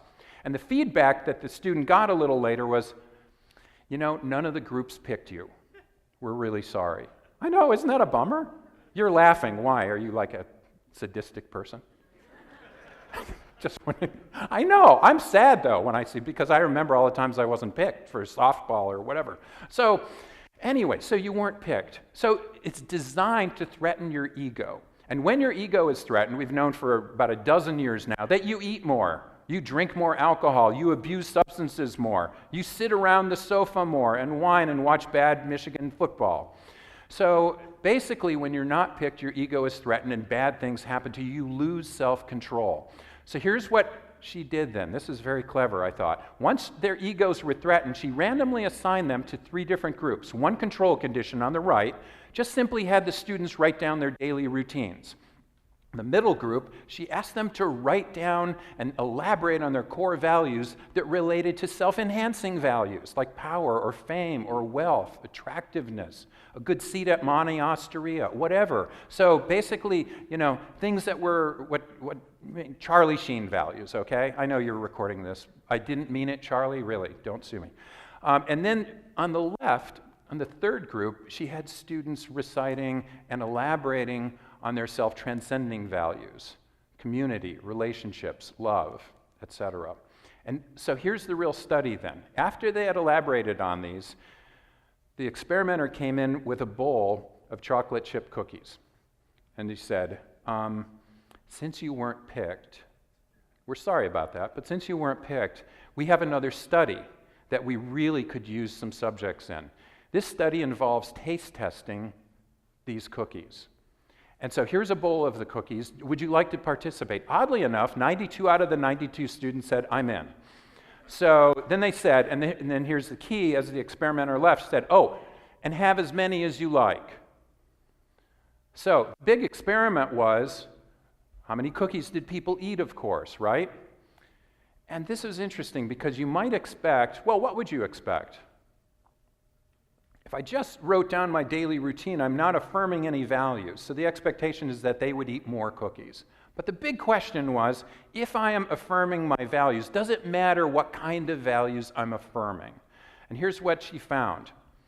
Basically, the people who wrote down their daily routine ate 8 cookies at one sitting by themselves in a room. So they're just sitting there in front of a bowl of cookies and they eat 8 of them. Are you kidding me? I've never eaten 8 cookies in a row. Maybe some of you have. But anyway, so self-enhancing values, 5 cookies. Self-transcending values, 3 cookies. That's a lot less. That's a fascinating study to me because it's really starting to get at this question, is a value a value a value? And maybe more transcending values are actually more valuable. So this leads us to purpose and a transcending purpose in life. So by purpose in life, I would define that as an overarching and self-transcending goal to which you're highly committed and actively engaged. And I know when we keep talking about this concept of transcendence, or we talk about purpose, we're talking about things that are actually pretty philosophical in nature, aren't we? That's, you know, to a scientist, somewhat disturbing.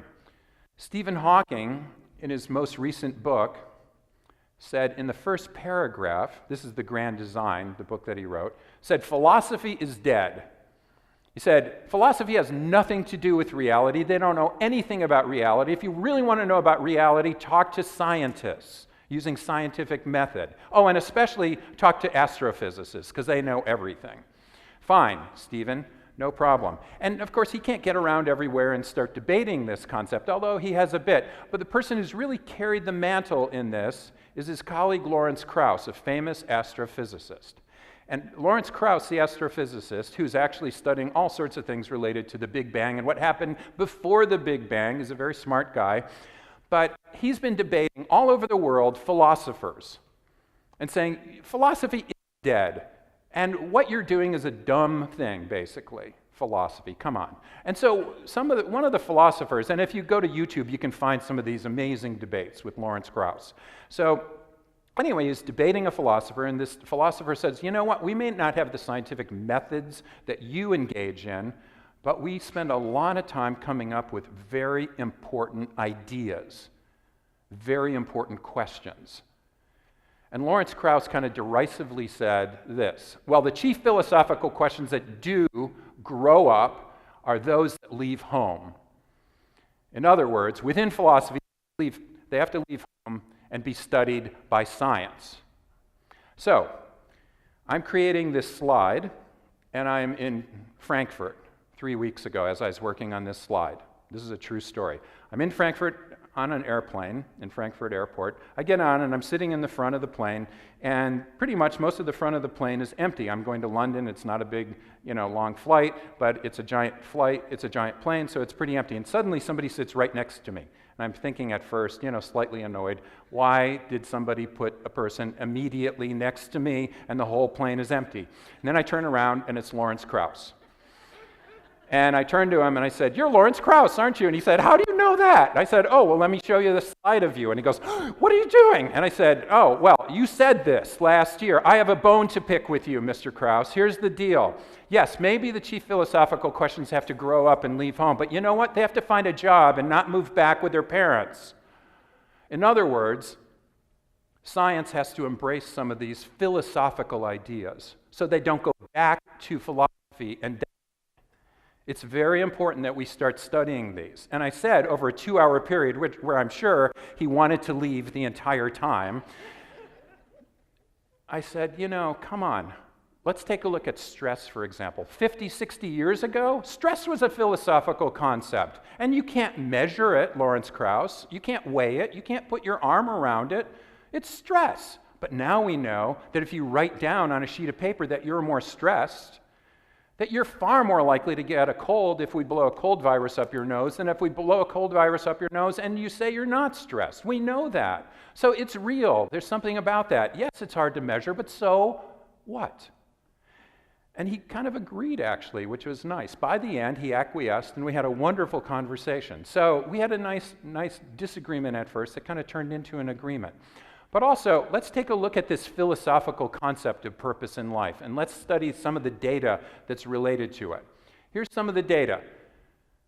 7 years after asking people about their purpose in life in a senior center, this is done at the University of Chicago at the Rush Alzheimer's Center, people who say they have a low purpose in life, seniors who have a low purpose in life, and this is statistically controlling for age, gender, race, education, income, and they removed all people with cognitive impairment, but the people with low purpose in life had a 2.4 times higher likelihood of developing Alzheimer's disease. And they followed these people every year, and they conducted MRI scans on them regularly. That was surprising. It's a cohort study, but this is what we do with cigarette smokers as well. People with a purpose in life have a 30% lower likelihood of developing heart disease in a 2-year follow-up. People with a high purpose in life have 30% less likelihood of developing heart attack. People with a high purpose in life are better able to manage their HbA1c. People with a high purpose in life are 30% less likely 4 years later to develop stroke. And this is found by Neil Krauss in our Department of Health Behavior and Health Education, people with a strong purpose in life live longer. This article just came out last week in PNAS with Eric Kim and myself and a woman named Carol Riff from the University of Wisconsin, where we found, first of all, we were using the American Health and Retirement Study with 7,000 people who were 50 years and older. They have a wonderful purpose in life scale, and it turns into a 6-point scale. What we found after statistically controlling for age, gender, race, income, education, health status, we found after 4 years that for every point in this 6-point scale that you improved from low purpose in life to high purpose in life, we found average of a 17% reduction in healthcare utilization. Here's another study that was done at the University of California, San Francisco. One of the key authors is Elizabeth Blackburn. She's a 2009 Nobel laureate in medicine who discovered telomeres and telomerase activity. In this study, they were looking at telomerase activity, and they were looking at it by whether you were part of a meditation training program or not. So basically, they put people into a meditation course for 3 months, or they had a waitlist control group, which in this case was a pretty good control group. These people were going to be participating in meditation they wanted to, but they were told that they would be waiting for 3 months before before they would get accepted into this. And they found, sure enough, that the meditation increased telomerase activity. This would make sense because Elizabeth Blackburn has found a number of times that high stress reduces telomeres, reduces the length of telomeres, the ends of our chromosomes that keep our chromosomes together, very much like the aglets on our shoelaces. But what she also found and didn't quite expect was that the people who were meditating also produced a higher purpose in their life. And it turned out to be the purpose and not the meditation that was the active ingredient. It was the positive mediator that then took away the variation from the meditation. So it was the purpose in life, not the meditation, that resulted in greater telomerase activity. From this, I decided I better write a book about this. And at first I was going to write a journal article, and then I realized about 6 people would read my journal article, and 5 out of those 6 would be reading it so they could refer to it in their own journal articles. And I thought, this is not going to influence people. So then I thought about writing a book, and I was going to write it kind of as a self-help book, and I wrote the first 2 chapters until I realized I really don't like most self-help books. And I certainly didn't like my style of writing one where I'm a Ph.D. and I know more than you, and meet Mary, and who has a big purpose in her life. I just thought, this is god-awful. So I tore it up, and I decided what I really wanted to do is write a book for the general public that could be read in an hour and a half or less. And I brought in a Hollywood Screenwriter Guild writer friend of mine, and we thought about it for a week together. We started writing different ideas, different genres, and we came up with the idea of On Purpose, which is, as you might guess, a comic book. So it's a long comic book, and I think you all have it as a result of this. And thank you, John, for agreeing to do that. That's wonderful. So in this book, basically, it's a thread. It's threading in philosophy, it's threading science, it's threading my own personal journey. And when I started thinking about my personal journey, which I wasn't going to put into this at first, and the screenwriter said, you must put in your personal journey into this. That's what will drive it. And so I said, well, tell me about how to do that, because I know nothing about telling a story like this. And he said, well, the first part of a story like this or a journey like this is that it requires a sage. I said, well, what kind of sage? What do you mean by a sage? And he said, well, okay, here's a sage. Do you know which one is the sage here? Yeah, the little troll-like doll over on the left named Yoda. So yeah, Yoda is the sage to Luke Skywalker. Who is the sage here? Jiminy Cricket. An insect. An insect is the sage. So I thought, oh, okay, so the sage could be anything, right? Yes, anything. I thought, oh, God, this is going to be fun to do. So I was in the British Museum, which is one of my favorite places in the whole world. And I was noticing this ancient Egyptian cartouche. And if you've ever been in the British Museum, you've noticed that there are more Egyptian artifacts in the British Museum than in Egypt.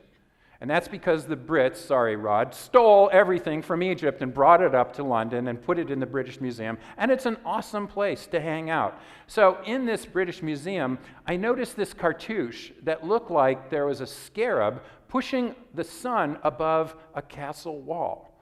And I thought, whoa, this is awesome. And this is an actual photograph of the real cartouche on the right. And then everywhere I noticed this scarab pushing this sun up. And I thought, wow, that is so interesting. What does the scarab represent? I like this idea of pushing it above and over a castle wall. Turns out that the scarab god was named Khepri, and Khepri was in charge of rebirth, of transformation, and of transcendence. So I thought, oh my God, this so relates to my own life. He would push the sun up every morning out of chaos, out of darkness. And I thought, that is so amazing. I mean, my own chaotic life, what Ken Resnikow often talks about in Chaotic Lives, pushing the sun up out of that, becoming reborn out of chaos. I thought this is just ideal. And then I asked, well, what is this? I asked this Egyptologist, what is the scarab god? What was the model? And as you might guess now, his answer was this, the dung beetle. D-U-N-G, the dung beetle. And I said, what? What do you mean? And he said, well, no, the family name of dung beetles is Scarabidae. Can you imagine, this is my first thought, can you imagine ancient Egyptians? They're on the desert floor, with Joe, and they're going, Joe, look, that is an awesome dung beetle. Look at him pushing that giant ball of shit forward for a whole, 100 straight yards. And they do roll their ball in a totally straight line, which is amazing. I think we'll make him our #1 god. Why would they do that? I don't understand this. But they did, and in fact, this particular genus name of this dung beetle is Sisyphus. Does this give you a clue as to why this beetle became the #1 god? Sisyphus, the Greek god, was cursed for eternity. He somehow pissed off the other gods. And as a result, he had to push this boulder up a mountain every single day, only to have the boulder roll back down on him for the rest of eternity. This would seem like a pretty awful curse until Albert Camus came along. Who is Albert Camus? A famous existentialist philosopher. What do existentialists study? Purpose in life. That's what they study. And he wrote this amazing book called The Myth of Sisyphus. When did he do this? Well, he was in the French Resistance, and he was living in Paris he was writing this book during the same week that the Nazis invaded Paris. That's pretty amazing. I mean, he's literally in the French Resistance. He can die at any time, got found out at any time, and he's writing The Myth of Sisyphus. And what did he write? In the last 2 sentences, this is what he said. The struggle itself toward the heights is enough to fill a man's heart. One must imagine Sisyphus happy. Does this give you a clue? Even though we think that this is a curse, having to push this giant ball, this ball of poop, this giant boulder, whatever it is, he's saying you have a purpose. And it almost doesn't matter what your purpose is, even if it's a giant ball of poop. Now, if I can digress just for a second, I'd like to talk about my favorite insect, the dung beetle. This is an incredible beetle. First of all, their lunch falls from heaven. So they may see a goat walking by, and then suddenly, oddly enough, boom, lunch. And they go running up to this giant ball, or this giant feces, and they they create these beautiful round balls. They literally do a headstand on top of the ball. I know this because I called the world's dung beetle expert at the University of Western Australia. And he was so thankful, I called and talked to him, and then we started emailing regularly. He said, somebody's interested in my dung beetles, this is awesome. And so he sent me all these photos that he had taken, including all these dung beetles who do a handstand on top of the dung ball. And then all these females come running up, and they go, wow, nice ball.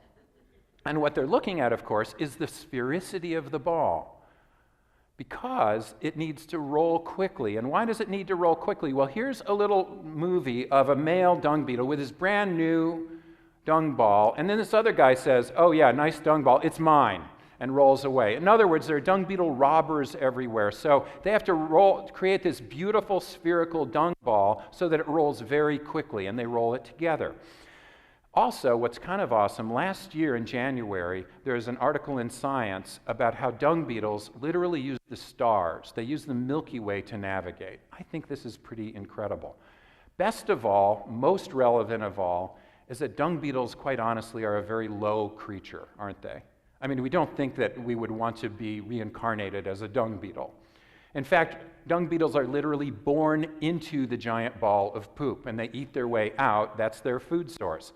And often, I think the metaphor here is apt, because a lot of us have stuff happen to us.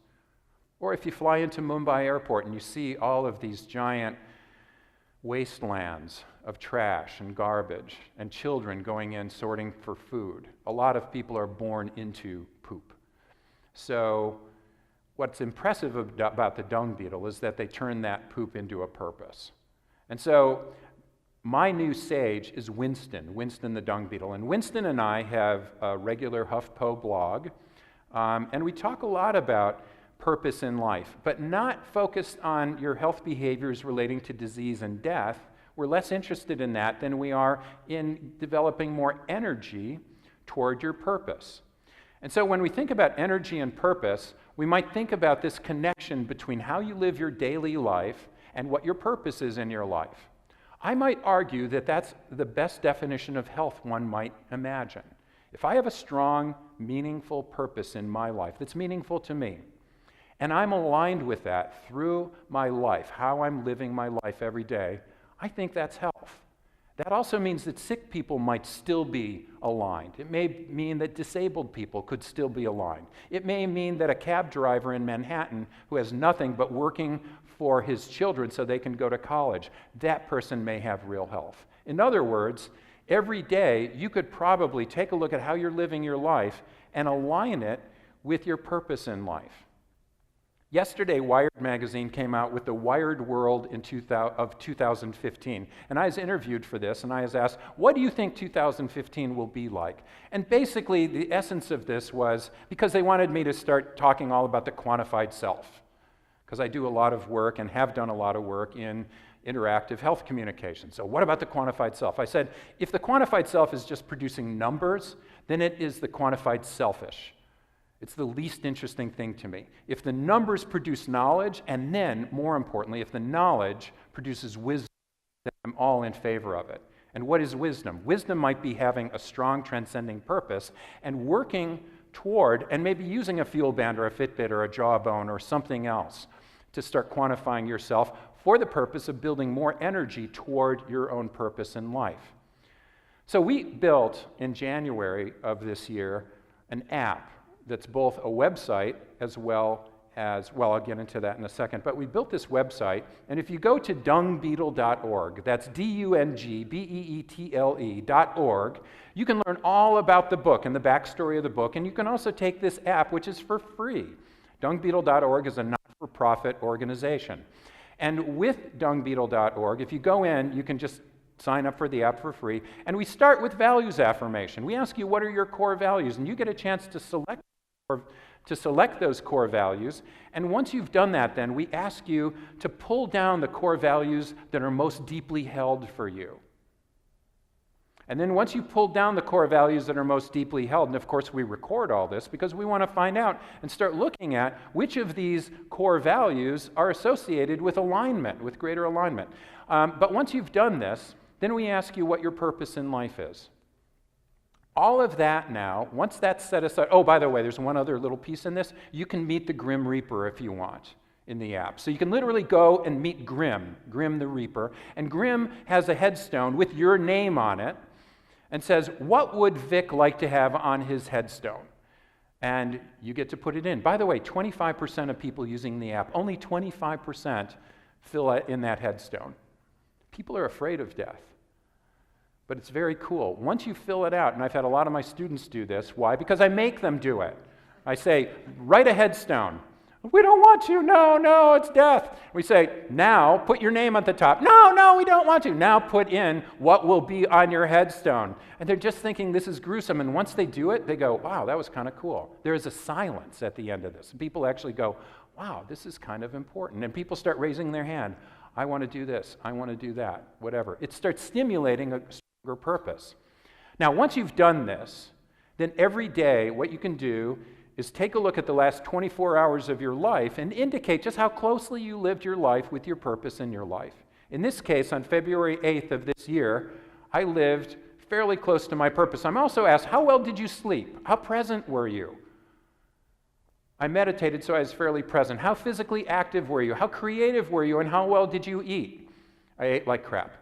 But then what happens is every day it starts recording, and after 10, oh, by the way, I can also journal. So on February the 8th, I was teaching a class, and I had office hours, and I got to meet a lot of students. And actually, that's part of my purpose in my life, to work with every single student that I have as if they were my own daughter.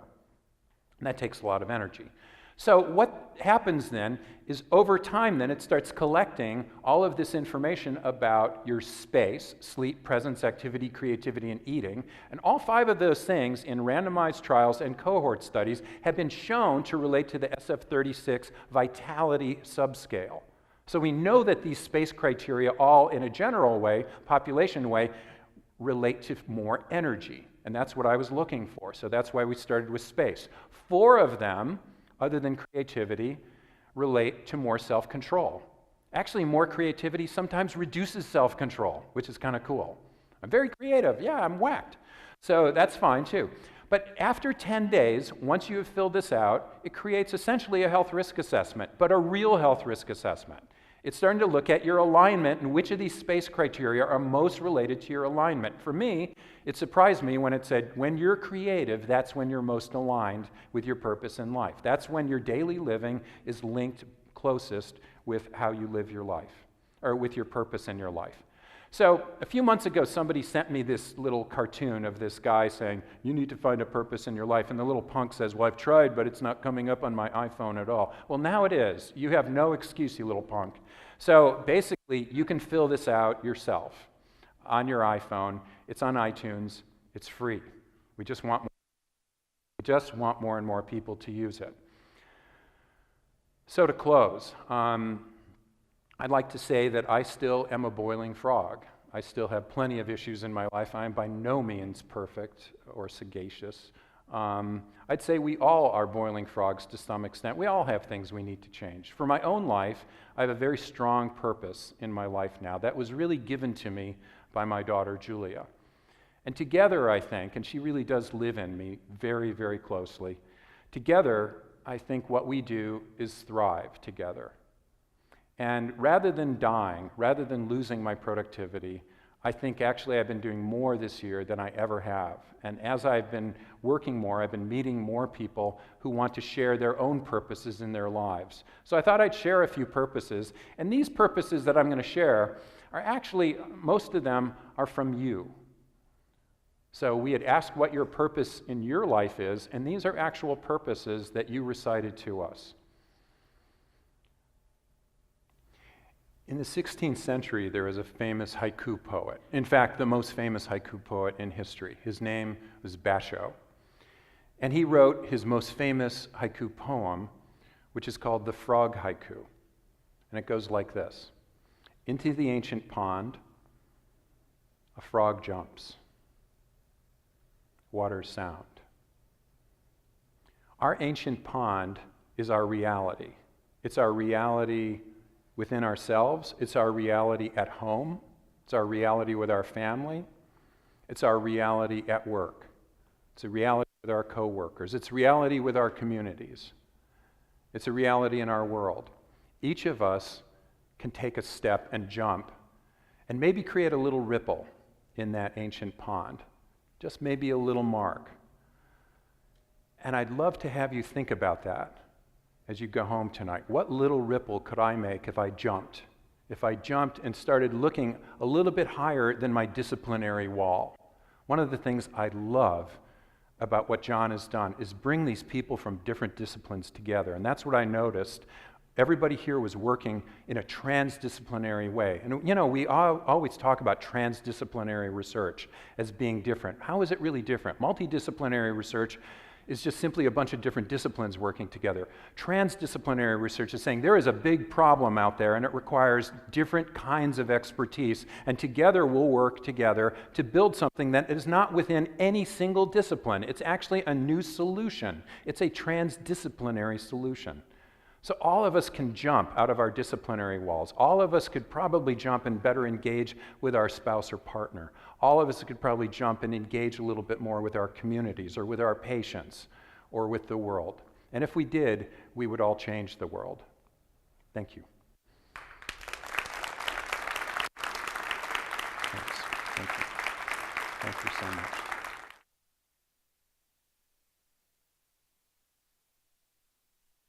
Answer questions if you want, if you have any.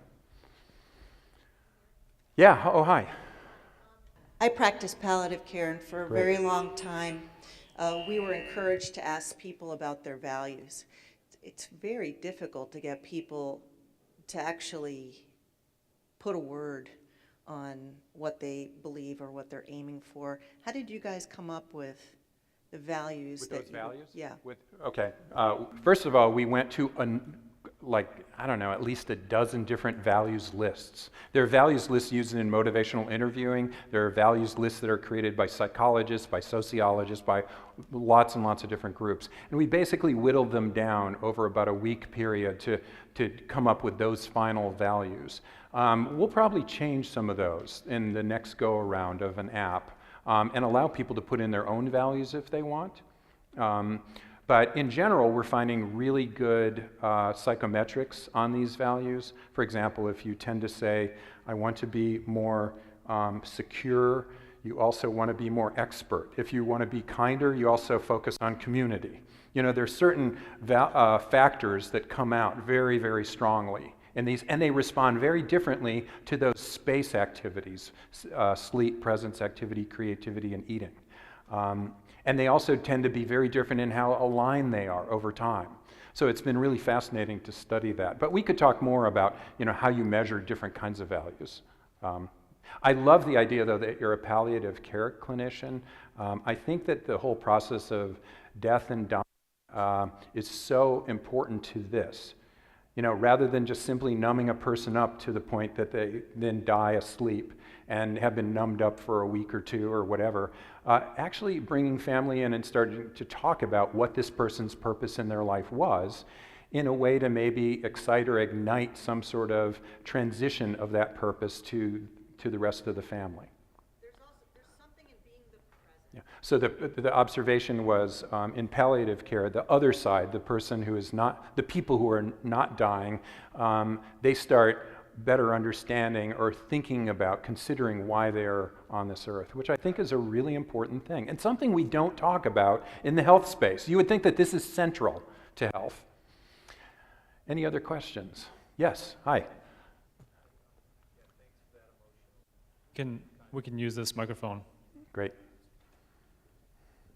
Thanks for the emotional content, especially in addition to all the other scholarly stuff. Did you have any reaction to the Zeke Emanuel paper? Oh yeah, wasn't that interesting? Yeah, Ezekiel Emanuel's paper about how he wanted to die at 70 or 75.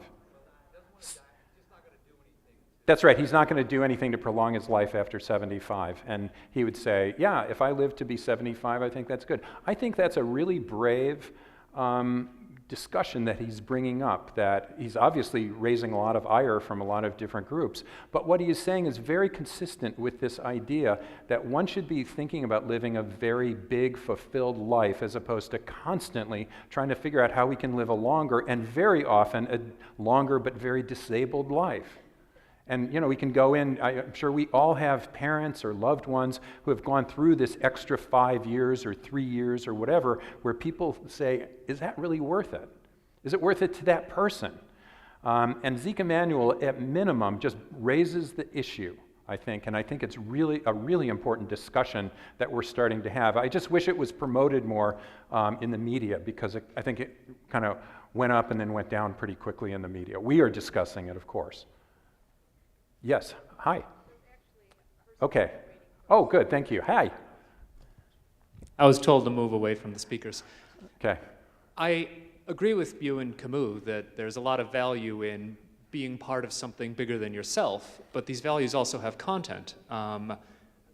Most of what you said, I think I could achieve by joining Islamic State, which I don't want to do. Right. So to what extent are we going to be telling people what their values ought to be in order to get them to believe in things bigger than themselves, which we also happen to approve of as liberal Western academics? It's a wonderful question. And I think the subtext, if it's not the direct text, is what I heard. I was just in Germany 3 weeks ago, and I was invited because the city of Mannheim wants to become a more purposeful city. And so we went to a monastery for 2.5 days, and we started talking about it with the mayor and all these people, and it was fascinating. But one person in the back, a German, raised his hand and said, Hitler had a purpose. I said, you're right. He had a transcending purpose, in fact. So does ISIS. If you blow yourself up, almost by nature, by definition, that's a self-transcending purpose. So what about those people? And all I can say about that is that there is something that's above purpose. And this sounds even more spiritual, but it's love. Above a purpose is true, deep love and kindness and consideration for human rights. And once you have that, then it makes sense to me to have a purpose. Also, it makes sense, as Nietzsche said, Nietzsche began, thus spoke Zarathustra, with the metaphor of a camel, and the camel said, load me up. Put everything on my back. Give me every experience. And what he is saying is educate me. Next, what the camel did was metamorphosize into a lion. The lion went out and found the dragon that had scales. On every scale had thou shalt written on its scales. The lion slayed the dragon. And then once the lion slayed the dragon, the lion transformed into, does anyone know? A child. In other words, what it's saying is that one needs to be educated. And I was talking to a person who's Tenzin Priyadashi, who runs the the MIT Dalai Lama Leadership Institute, and we were in Vail, Colorado, discussing this. And he said, "Okay, you're partially right, Vic, but the people who put the sarin gas in Tokyo subways, they all had PhDs, except for the leader." I said, "What was their PhD in?" He said, "Oh, you're right, yeah, engineering." All of them were simply engineers. I'm not saying that that's an uneducated person, but I would argue for a liberal arts education. I would argue for a broad education and also some bigger understanding of the human condition. And when you have that, that's when a purpose can be very strong. I'm not saying all purposes are perfect. I hope that kind of answers your question. Yeah. I don't know who is next. I know you have your hand up and you do. Okay. I've been dealing a lot lately, Vic, with students who are trying to find purpose while dealing with depression at the same time. Yeah. I just was wondering if you could comment on the struggle and impact of finding purpose in depression and how finding purpose helps depression. Well, first of all, I'm going to preface all of this by saying I'm not an expert on depression. I don't pretend to be. Depression is an incredibly complicated area, so I'm not going to make judgments other than my personal observation in this. I was asked to give the keynote to the National Student Depression Centers that was run here in spring, and I ended up meeting dozens of students afterwards who came up and said, "I'm depressed and I need this and I need this." But what I was discovering is that a lot of these students really lacked purpose or meaning or direction, and especially transcending purpose, meaning, or direction. So some of the advice when I was asked, I would say, and I never said, "Stop taking your medication," but I'd say, think about doing something like volunteering. Do something a little bigger than yourself. And I can only say that from my own personal experience because I was severely depressed after my daughter died. And when that happened, the only thing that got me out of that at all was starting to do things bigger than myself, starting to think about my students, thinking about my family a little bit more. And that took 4 months for me to do. It took a long time. But once that happened, I got out of that. And it was the best drug I could ever take. So my advice would be to think about doing something bigger than yourself. I do have a lot of students still coming in, and they go, "Yeah, I'm pretty depressed, and I'm drinking too much, and in my frat, all I do is party all the time." I said, "Why don't you get out of your frat and go around the world and why don't you take a gap year and work for the Peace Corps? Or 2 years and work for why don't you do something big?" Yeah, I had a student Can you hear me? Who could not, medication, counseling, nothing helped, and went to Lebanon and worked in a Syrian refugee camp all of last summer and came back a new person. And I think it was just amazing. Yeah, depression is a complex thing, so I can't make generalities. I'm not an expert, but it sure strikes me. And I would move this into a lot of health-related behaviors as well. A lot of our health behaviors are, to some extent, related to a focus on ourselves. Yes?